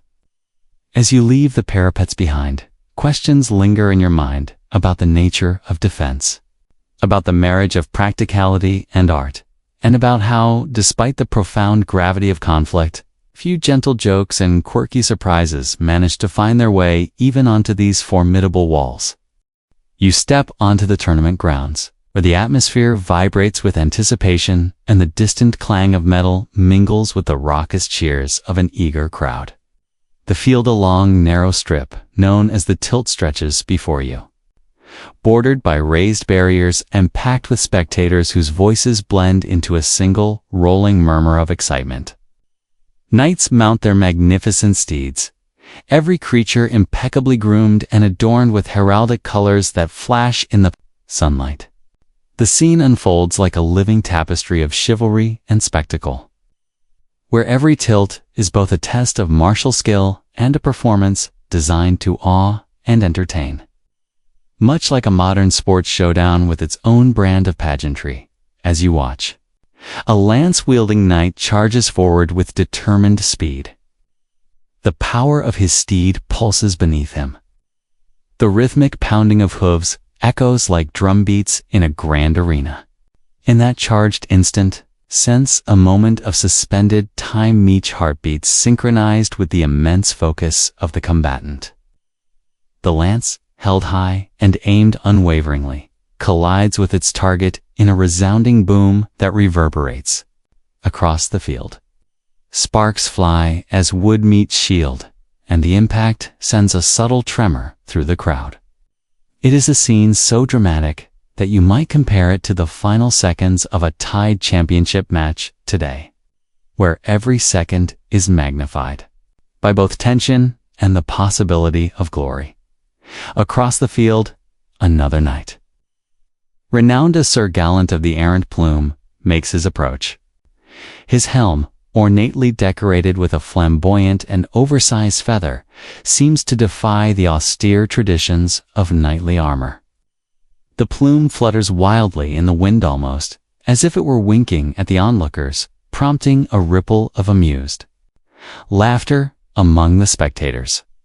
This quirky accessory, both a mark of individual style and a badge of defiance, reminds you that even in contests of life and death valor, there is ample room for personal flair. Historians still argue whether these ornamental additions were meant solely as displays of wealth and vanity, or as subtle expressions of rebellion against the rigid codes of conducted debate that lingers in academic circles just as fervently. As the cheers on the field, you weave through the ranks of the audience, taking in details that highlight the intermingling of intense competition and communal festivity. The perimeter of the field is dotted with market stalls where vendors sell roasted chestnuts, spiced mead, and freshly baked bread. The mingling aromas create a sensory mosaic that tantalizes the senses, much like the vibrant street fairs of today. Between bouts, groups of onlookers exchange lively commentary, some speculating on which knight will win the next tilt, others reminiscing about previous tournaments with an affectionate nostalgia that borders on legend. This blend of high stakes and lighthearted banter captures the spirit of the event, a celebration of not just combat, but the collective joy of community and the unpredictable nature of glory. As the next joust is about to commence, you find yourself drawn back to the heart of the contest. A massive trumpeter signals the start, and two knights, their armor polished and banners unfurled, charge directly at one another. The collision is imminent, the sound of approaching hooves melding with the rising crescendo of the crowd. In an almost poetic moment, you notice that the meticulous design of the tiltits, precise angles, and elevated boundaries mirrors the thoughtful architecture of modern sports stadiums. It's engineered to maximize every spectator's view of the action. The comparison strikes you, just as digital arenas today are built for immersive experiences. These ancient fields were crafted to bring people together in shared celebration and spirited competition. Midway through the contest, a particularly unexpected episode adds an air of whimsy to the proceedings. One knight's lance, in a twist of fate, slips from its intended trajectory and skims a nearby haystack instead of the opposing shield. For a heartbeat, The field is filled with stunned silence before an eruption of laughter sweeps through. The crowd. This harmless misfire, reminiscent of a modern-day blooper on live television, lightens the tension and underscores a timeless truth in the grand theater of combat. Even the finest techniques can be upstaged by a moment of human error. The incident becomes an instant legend among the onlookers, a humorous footnote that will be recounted with glee long after the day's battles have ended. In the spaces between the clashes, you notice moments of quiet camaraderie among the knights. A brief exchange of nods, a shared smile between warriors who risk life and limb with every tilt, speaks volumes about the mutual respect that underpins these contests. Despite the fierce competitive spirit and the gravity of honor at stake, the field is steeped in moments of levity and subtle humor. One knight even offers a half-jest about how modern social media influencers would never dare to risk their flawless images on such unpredictable grounds, lighthearted remark that draws a knowing chuckle from his peers. Among the legends whispered by the crowd, a particularly eccentric tale draws your attention. Rumor has it that in one memorable tournament, a knight once entered the field wearing a lucky pair of enchanted gloves said to have been stitched by a wandering mystic. These gloves were reputed to bestow extraordinary precision during the tilt, yet the wearer ended up missing his target spectacularly on account of an overly ambitious flourish. The story, half in jest and half in awe, has sparked endless debate among scholars and enthusiasts alike. Historians still argue whether such miraculous artifacts were genuine tokens of superstition or clever marketing, ploys devised to add an extra layer of mystique to the proceedings. The controversy remains an enduring element of tournament lore, fueling both academic discussions and impromptu debates among the onlookers. Beyond the competing knights and humorous mishaps, this tournament is a mosaic of vibrant traditions and subtle symbolism. Banners emblazoned with family crests flutter in the wind, each representing not merely a noble lineage, but also a legacy of valor. Every clash of lances and every cheer from the crowd contributes to a layered narrative that combines the rigor of martial discipline with the unpredictable sparks of human spontaneity. It is a robust reminder that while the rules of chivalry and honor were strictly enforced, there was always room for the unexpected, a misplaced joke, a rogue feather. A moment of shared laughter that transformed the seriousness of combat into an unintentional celebration of life.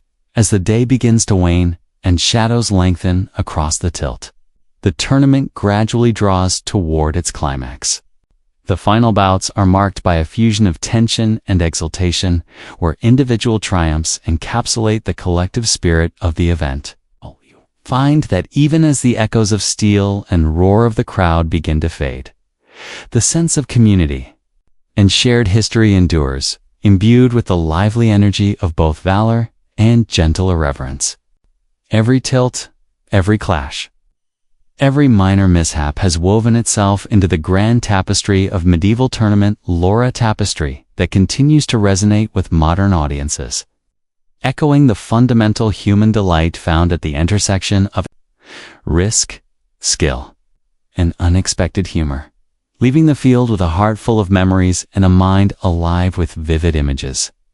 You carry with you the unmistakable impression that these tournaments were more than mere contests of strength. They were dynamic festivals of human spirit, where the thrill of competition met the art of storytelling. And every collision of lances was an invitation to both marvel at history and chuckle at its charming imperfections.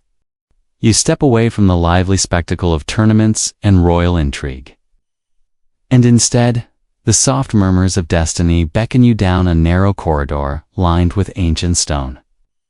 The air is thick with the scent of melting candle wax and the decay of time, and as you press forward, you sense that the very walls are alive with secret meanings, a language of symbols that speak of futures yet to unfold. Dim, flickering light casts dancing shadows across faded murals and carved inscriptions. And in that steady, hushed glow, you begin to understand that here you are not merely walking into an empty passage, but into a sanctum of whispered prophecies. Every crevice seems to echo with half-remembered incantations and soft voices that, for a brief moment, will invite you to peer into a realm where fate and chance mingle like the eddies of a slow, ancient river. In the days of old, when kings weighed the blessings of war and the fortunes of harvests on the words of soothsayers, rulers would consult renowned astrologers and seers to divine the movements of destiny. You recall that it was common, indeed, for medieval courts to rely on these experts, whose star maps and cryptic verses were considered essential to steering the fate of empires. The learned men of those times would gather around heavy wooden tables strewn with scrolls, their eyes alight with the fervor of prediction.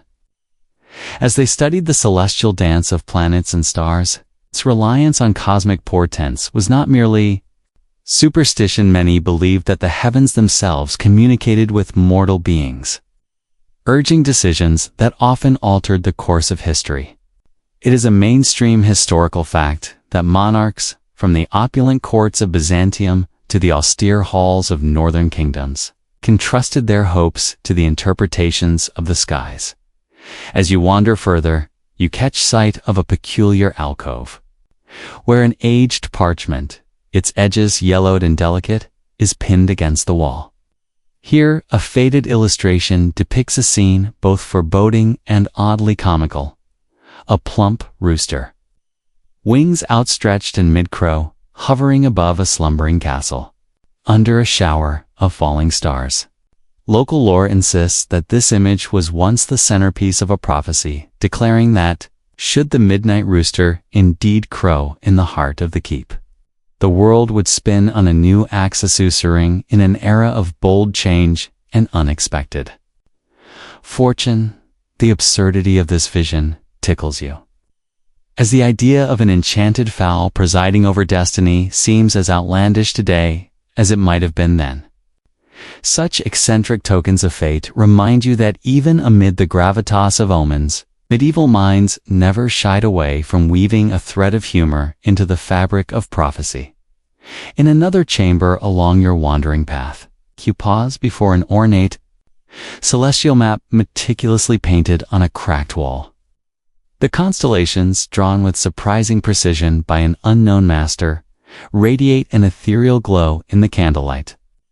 Here, intricate lines and symbols converge, suggesting a roadmap not only of the night sky, but of events foretold in a language so obscure that even the most devout scholars struggled with its interpretation. As you trace the faded lines with your fingertips, you imagine the frantic scribbling of medieval astrologers, their eyes straining to decode the cryptic art in the hope of revealing the next great turning point in human affairs.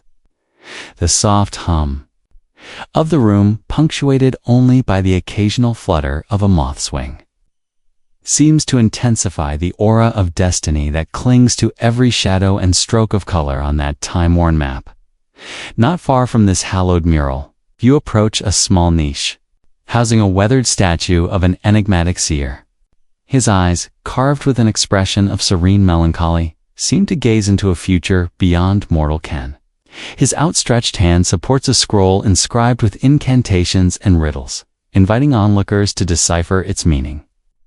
You consider the possibility that his face, lined as if by the ceaseless weight of foresight and burdened with secret knowledge, might have inspired countless noble figures to seek counsel and clarity in times of strife. In this quiet corner, the mingling of art and prophecy becomes palpably real, as if the very figure of the seer were a guardian over the destinies penned by invisible hands. Historians still argue whether these cryptic symbols and prophetic pronouncements were genuine communications from the divine or merely artful stratagems designed to manipulate hopeful rulers. A debate that echoes softly in the corridors of academic circles even today, drifting from the physical to the metaphysical. You let your thoughts wander to the nature of these long whispered fortunes, The soft murmur of distant voices seems to recite gently a maxim that has survived the passage of centuries, that fate, in its inexorable march, always leaves a trace of mystery and, often, an unexpected punchline. You smile as you consider that the seers of old, much like modern-day fortune cookie writers, might have reveled in the sheer unpredictability of their craft, tossing riddles into the swirling mix of fate to see which hearts would be stirred or which minds would laugh in ironic disbelief. Perhaps, in another time and another place, an oracle once quipped that if you waited long enough, even a weary traveler would receive a cryptic message that was as humorous as it was profound, a delicate blend of destiny and delirium. Continuing your exploration, you step into a softly lit antechamber where the walls themselves seem to breathe with the solemnity of ancient truth. Here, delicate tapestries drape the stone, their embroidered motifs depicting celestial events and mythic battles between light and darkness.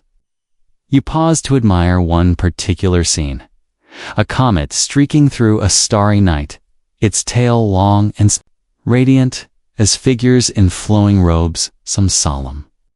Others, sporting remarkably mischievous grins, gaze upward in simultaneous awe and wry amusement. It is said that a comet in medieval times was often interpreted as a herald of dramatic change. It's a kind of omen that could either destabilize a kingdom or launch it into a golden age. Yet, the depiction before you hints at a subtle irony even. As the cosmos conspired in grand gestures, the human heart maintained an irrepressible capacity for levity, finding humor in the most portentous of predictions. As you linger in the quiet, you find your thoughts drifting into a reflective comparison with modern times. Imagine if contemporary astrologers, faced with digital charts and algorithms, still clung to the mysticism of a midnight prophecy. The dissonance between today's high-tech certainty and the medieval embrace of wondrous vagueness becomes almost palpable, a gentle reminder that while the language of fate has evolved, the human penchant for mystery remains untouched. You muse that, perhaps, in a parallel universe, our greatest prognosticators would be more apt to tweet their visions in cryptic hashtags rather than inscribe them in scrolls. Yet here, beneath the soft beam of a lone candle, you feel the enduring magic of prophecy, the same ineffable force that has inspired so many to dream, to hope, and to laugh at the incongruity of fate's grand design. In the final moments of your quiet pilgrimage through these halls of destiny, you pause at a small, secluded window that gazes out onto an overgrown courtyard. The gentle breeze carries with it the faint, almost imperceptible sound of a distant rooster's crow, a sound that, according to the old legends, might one day signal the fulfillment of a long-forgotten prophecy. For a heartbeat, you imagine that the space between myth and reality is as thin as the flutter of a bird's wing, and that the echoes of these whispered predictions might soon spill over into the waking world with a mix of triumph and absurdity.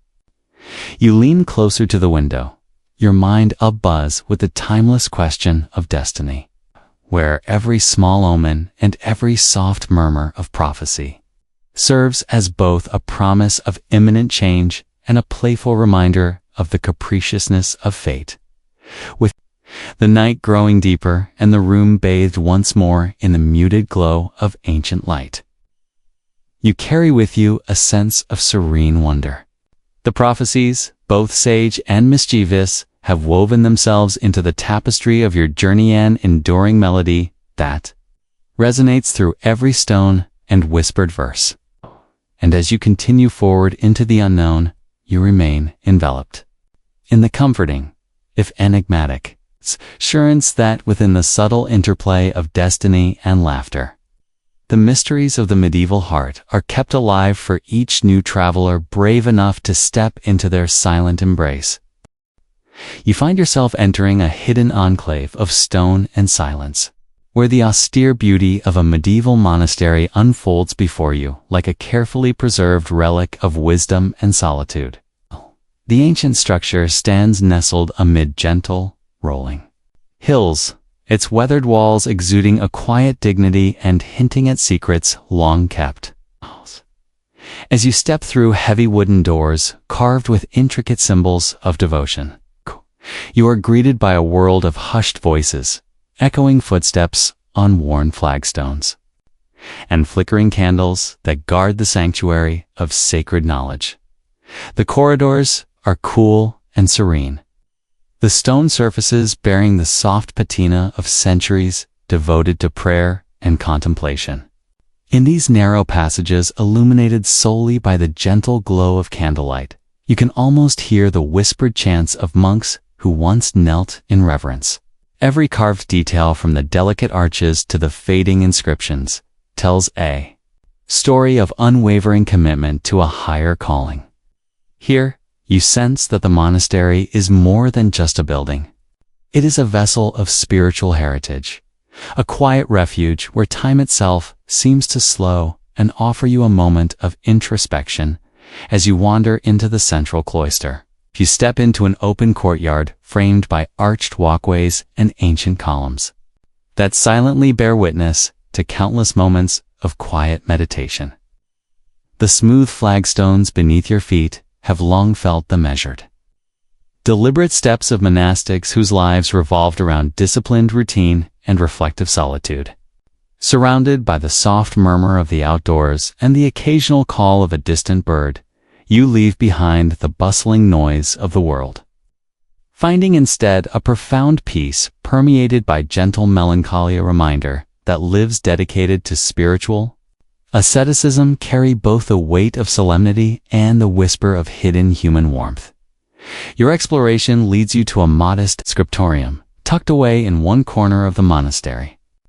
Here, the mingled scent of ink and parchment floats in the cool air, evoking memories of devoted monks laboring over illuminated manuscripts. It is a well-known historical fact that many medieval monasteries served as centers of learning, safeguarding classical texts, and nurturing intellectual advancement even during turbulent times. Yet, amid the disciplined silence of scholarly pursuit, you catch a quirky detailer rumor that one esteemed scribe, celebrated for his flawless calligraphy, once slipped in a playful doodle of a monk in animated debate with his very own shadow. Though seemingly absurd, this act of irreverence has sparked spirited discussions among modern experts. Historians still argue whether such a whimsical act was an isolated burst of creative rebellion within the strict confines of monastic discipline, or simply a humorous footnote in an otherwise austere tradition. Leaving the scriptorium, you enter a small chapel within the monastery. The space is marked by simplicity's sparse wooden altar, adorned with a time-worn crucifix, and aged pews that bear silent witness to generations of prayer. Soft, filtered light pours through stained glass windows, depicting sacred scenes, their hues dancing gently along the stone floor. In this sacred quiet, you can almost sense the divine mingling with the human. A sudden draft causes one flickering candle to cast a peculiar, almost mischievous shadow, as if a statue were sharing a private jest with you.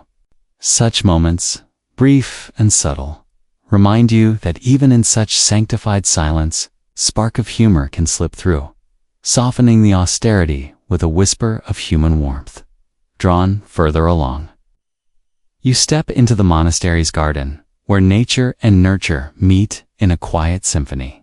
The garden, neatly tended over generations, boasts a living mosaic of herbs, modest flowers, and tiny vegetables arranged in neat, symmetrical beds. The fragrance of rosemary and lavender mingles with the dewy freshness of morning, and the garden's order contrasts beautifully with the rugged ages of the stone buildings, amid the neatly trimmed hedges and carefully arranged flower beds. A local tale reaches your ears. A charismatic monk once claimed that tying a sprig of rosemary around his wrist not only warded off ill spirits, but also kept his temper in check.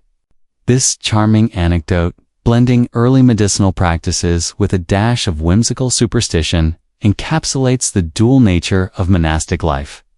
Historians still argue whether the gardens were purely practical havens for medicinal research, or serene retreats of quiet beauty steeped in folklore. In the center of the garden, a weathered stone bench beckons you to pause. Its surface, smoothed by centuries of use, bears a curious inscription, a playful musing etched by a long-forgotten monk. Laughter is divine. The inscription stirs something deep within you, a reminder that even in the most rigorously ascetic lives, a smile or a soft chuckle can be a prayer in itself.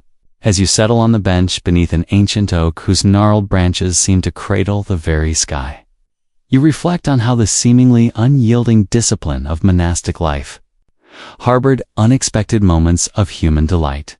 Here, in that quiet stillness, the echoes of measured chants and whispered prayers combine with a subtle, nearly imperceptible giggle, a testament to the resilient and irrepressible spark of levity hidden within the heart's most sacred chambers. You rise from the bench and continue to navigate the cool, silent corridors lined with stone. The walls, kissed by the years and imbued with soft memories, seem to murmur tales of a life both extraordinary in sacrifice and uncommonly tender in its humor. The monastery's lingering presence is a delicate blend of strict devotion and gentle, human imperfection, a harmonious coexistence of prayer and playful recollection. Every step you take reinforces the idea that the pursuit of transcendence does not wholly quench the smile, nor does it silence the laughter that springs from an unburdened heart. At the threshold of the monastery's exit, the soft afterglow of its timeless message wraps around you the quiet certainty that true wisdom is born from the tension between discipline and delight.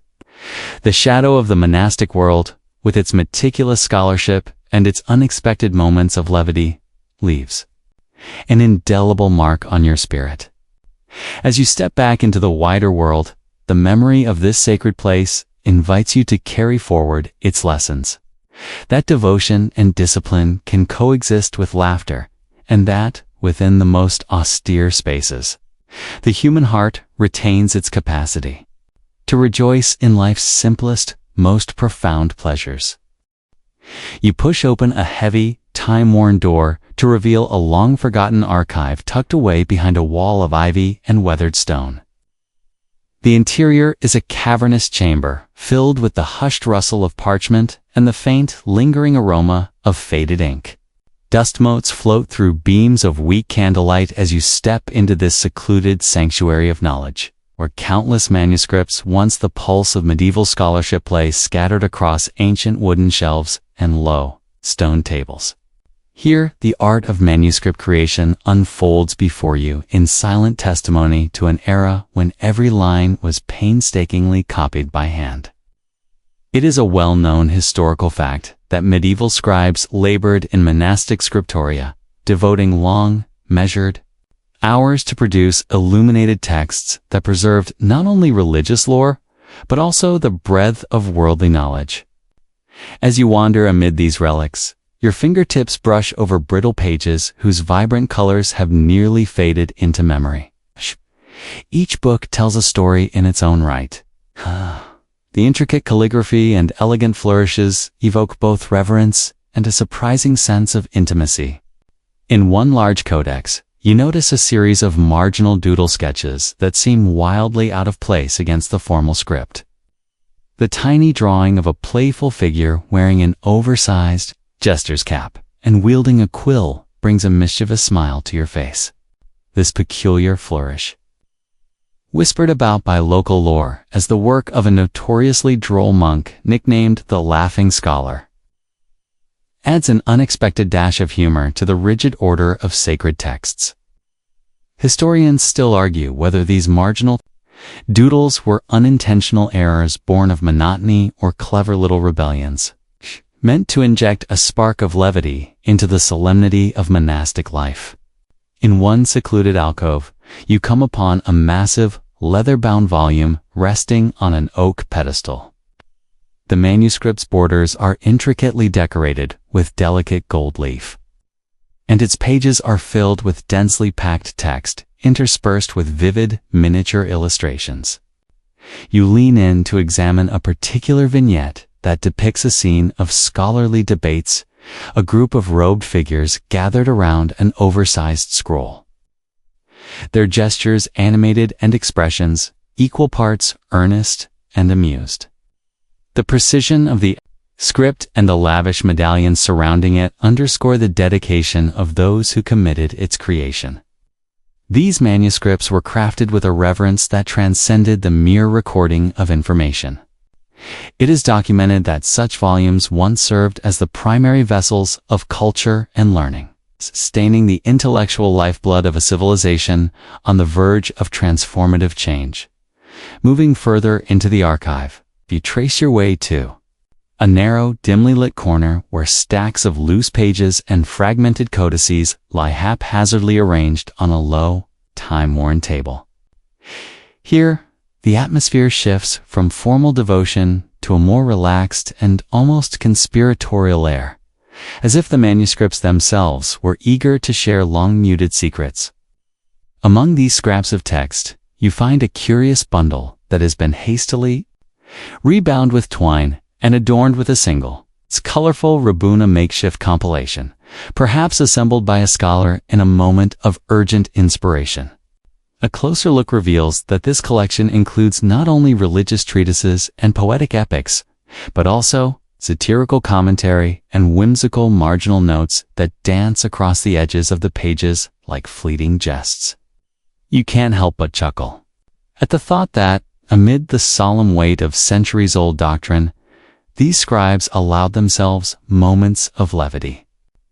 Historians still argue whether such eclectic assemblages were the work of a visionary intellect, tempting to merge factual learning with imaginative expression, or if they were simply the byproduct of long, monotonous hours that coaxed a playful spirit from the most disciplined minds.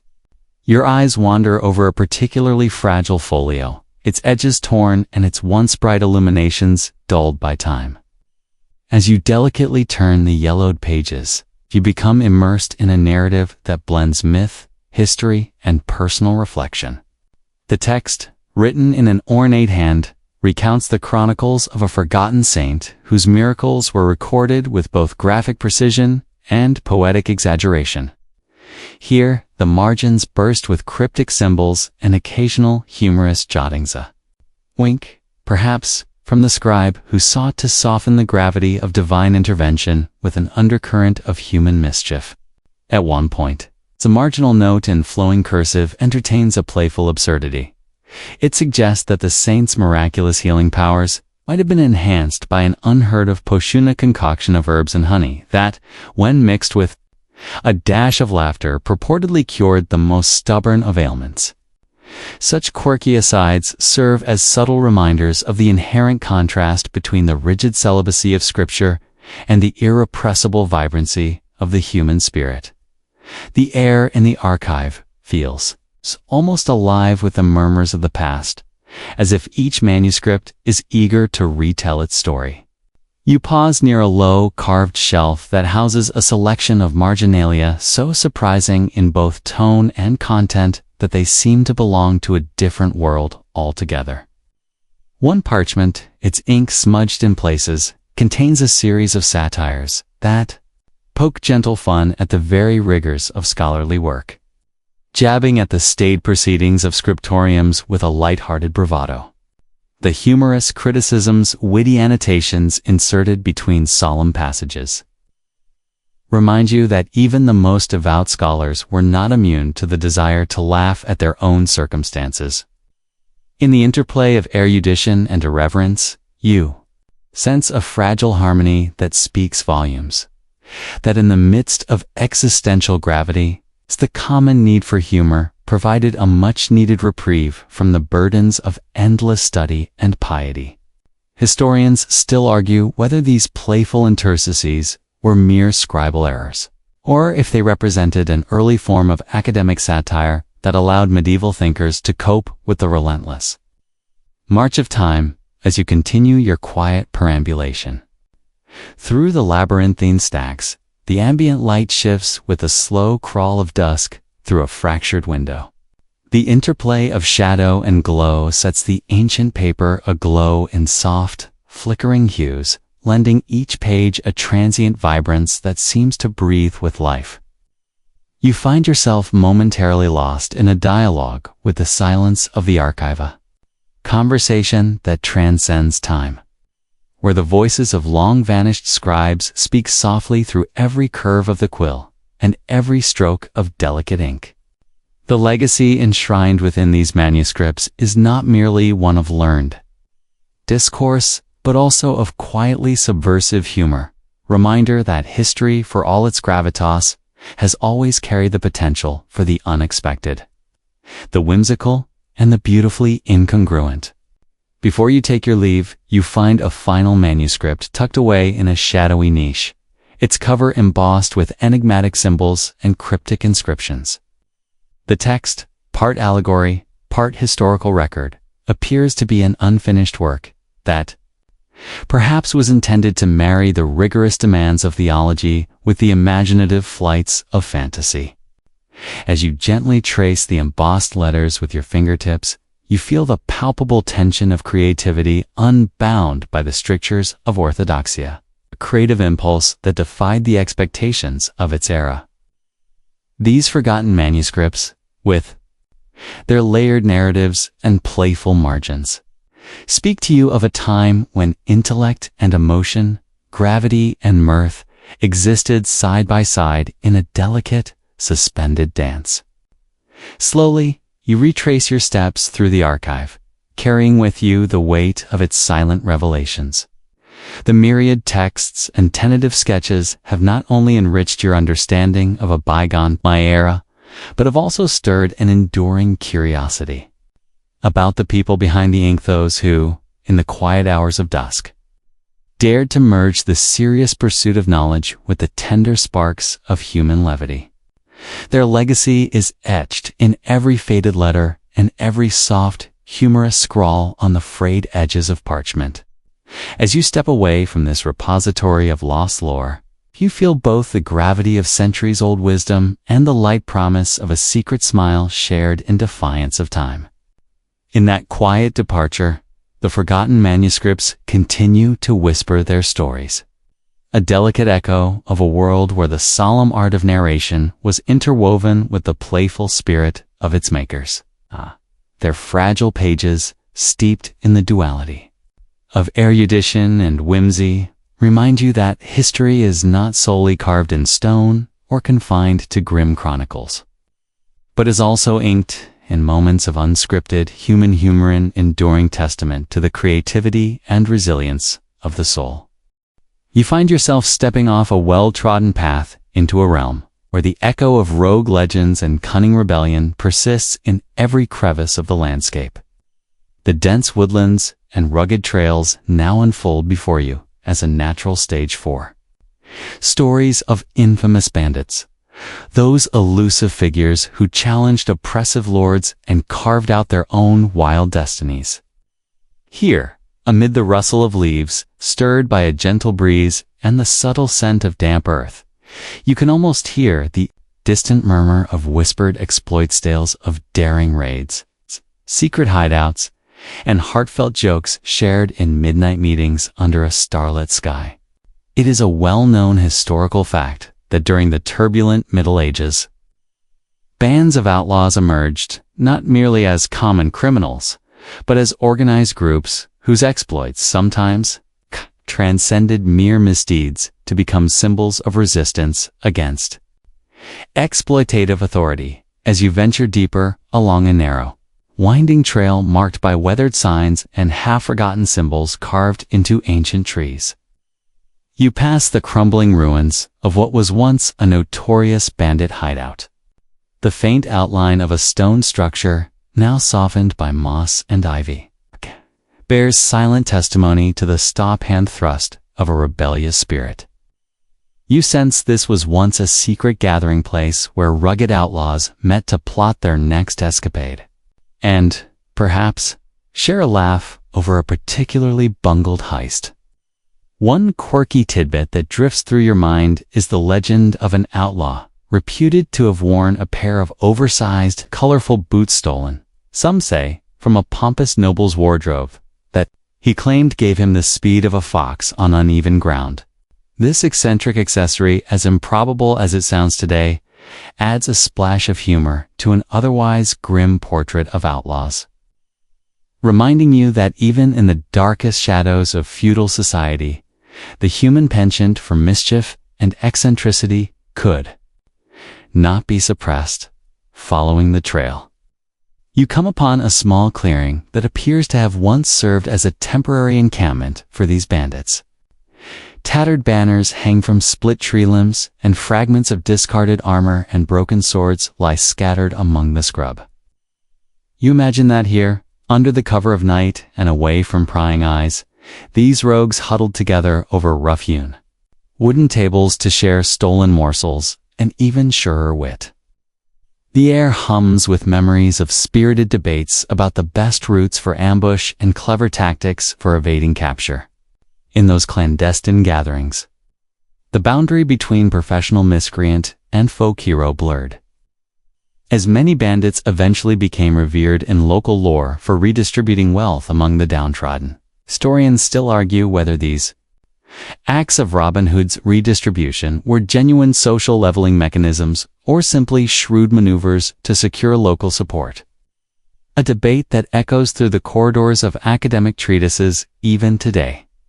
Your steps take you further along the uneven path, punctuated by remnants of a once vibrant rebel culture. Near an ancient oak whose sprawling branches seem to grasp at the sky, you discover a curious weathered signpost that, despite its faded lettering, boldly declares, "To Bandits' Hideout. Enter if you dare." The sight evokes a wry modern parallel, and you can't help but chuckle at the thought that, in another time, such a warning might have been taken with the same tongue-in-cheek bravado as a viral meme #, outlaw life. It's as if the very landscape is in on the joke, celebrating the daring exploits and mischievous spunk of those who dared flout convention. This blend of subtle mischief and defiant spirit is the hallmark of a bandit's legacy, a counterpoint to the rigid order of feudal society, where even the strictest regimes could not extinguish the human impulse to rebel with style. Continuing onward, you notice that the trail curves toward a dilapidated cottage partially reclaimed by nature. The structure, now little more than a time-worn shelter with a sagging roof and creaking door, was said to have served as a safe haven for one particularly cunning bandit. Inside, remnants of hastily scrawled messages and crudely fashioned maps testify to frantic midnight councils and witty repartees exchanged over cups of meager ale. The walls, scarred by the passage of time and the echoes of secret laughter, seem to murmur softly like an old friend recalling wild exploits. In one corner, a roughly chiseled stone bears an inscription that reads simply, "Laughter is our only ransom." This sentiment resonates deeply with you, encapsulates the idea that even in lives devoted to subversion and survival on the edge of society, the power of humor and shared mirth was a vital code. Whether it was a genuine motto adopted by these outlaws, or a fleeting jest carved in haste, the inscription reminds you that rebellion was as much about defying authority as it's about celebrating life's absurdities. As dusk begins to settle, painting the world in shades of amber and deep blue, you ascend a rugged rise that offers a sweeping view of the ancient, overgrown trails once plied by these bandits. The setting sun casts long shadows that mingle with the echoes of footsteps and laughter of a time when every narrow escape was punctuated by a roaring bonfire and a burst of cheeky humor. You imagine bandits sitting around such a fire, jesting about the latest escapades and ribbing each other over minor misfortunes, like a lurching horse that suddenly decided to take an unscheduled nap mid-ride. The absurdity of such moments, juxtaposed against the gravitas of survival and defiance, paints a vivid picture of an era where courage and comedy were unlikely bedfellows. In the gentle murmur of the evening, you acknowledge that the spirit of these cunning men and women lives on in every whispered tale passed down through generations. Their legacy, a testament to the enduring strength of human wit in the face of hardship. With the onset of twilight, you find yourself reflecting on the inherent duality of a bandit's world. Their actions, though often steeped in violence and lawlessness, also carried an undercurrent of romance and irreverence that transformed them from mere criminals into enduring legends. Modern scholars have sometimes drawn parallels between these historical outlaws and today's celebrated anti-heroes, whose rebellious profiles are immortalized in films and literature. One can almost imagine a medieval bandit's Instagram feed, if such a thing existed, filled with candid snapshots of daring escapes, humorous mishaps, and heartfelt moments of camaraderie. The playful absurdity of these imagined images tickles your fancy, provoking a quiet laugh at the thought of rebellious rogues posing against the backdrop of crumbling stone and wild heather. As the night deepens and the gentle luminescence of the moon casts a silver glow over the land, you eventually leave the shadowed realm of these cunning bandits behind. The earthy scent of the forest is mingled with a faint trace of forgotten laughter, lingering reminder that even in the stark world of outlaws, the capacity for joy and spontaneity was ever present. The cacophony of modern life seems a world away now, replaced by the soulful murmur of nature and the timeless echo of those who dared to live on the fringes of societal norms. Thus, as you step away from the haunt of these legendary figures, you carry with you the vivid memories of a world where defiance was measured not just in daring deeds, but in the unyielding, irreverent laughter that often followed a narrow escape. It's their legacy, a mosaic of audacity, ingenuity, and humor remains, embedded in every rusted arrowhead, every crumbled stone, and every whispered tale shared by the wind. With each step on the soft earth, you feel the pulse of rebellion, a tribute to the bandits who, despite the harsh strictures of their day, embraced life with a mischievous, unquenchable spark. And as you continue your journey toward the twilight's edge, that very spark whispers a promise that the echoes of their laughter, the subtle murmur of their defiance, and the enduring joy of living life on one's own terms will never truly fade away. Under the vast, deepening twilight, you find the journey slowing into a gentle, contemplative cadence. The echoes of earlier adventures of bustling markets, secret corridors, turbulent tournaments, Kona and whispered conspiracies now blend into a soft murmur that is both nostalgic and calming. As you wander along a quiet, meandering lane flanked by ancient oaks and crumbling battlements, the fading light paints everything with an amber glow, hinting at another realm where myth and memory kiss the edges of reality. In the cool air, every shadow and faint glimmer seems to coax you toward reflection, reminding you that the medieval mysteries you once explored live on not only in the annals of history, but also in the tender recesses of your present. Your steps slow, and you feel the pull of timeless contemplation, the soft murmur of a far-off church bell, the lingering fragrance of incense and dew mixing on weathered stone, and the distant, playful echoes of a jester's laugh that once wove through the corridors of royal courts. It is widely recorded that medieval poets revered the twilight as a symbol of transition, a moment when the burdens of the day and the anticipatory dreams of tomorrow met in silent communion. Historians still argue whether this magical pause was divinely ordained or simply the natural rhythm of life, yet here, beneath the gentle glow of dusk, it feels like both as you trudge along. Thoughts cascade back to the curious details and irreverent quips that adorned your journey. You remember the flamboyant plume of Sir Proust as he recited his heartfelt ode, the mischievous carving of the devilish cherub in the abbey, and even that notorious bandit with his oversized, colorful boot siege vignette, a mosaic piece in the grand tapestry of medieval life. A quirky legend even tells of a faun, half jester and half guardian, who might appear only at twilight to whisper absurd prophecies and wry, enigmatic jokes. This delicate intermingling of the profound and the playful reverberates through every stone and whispering breeze.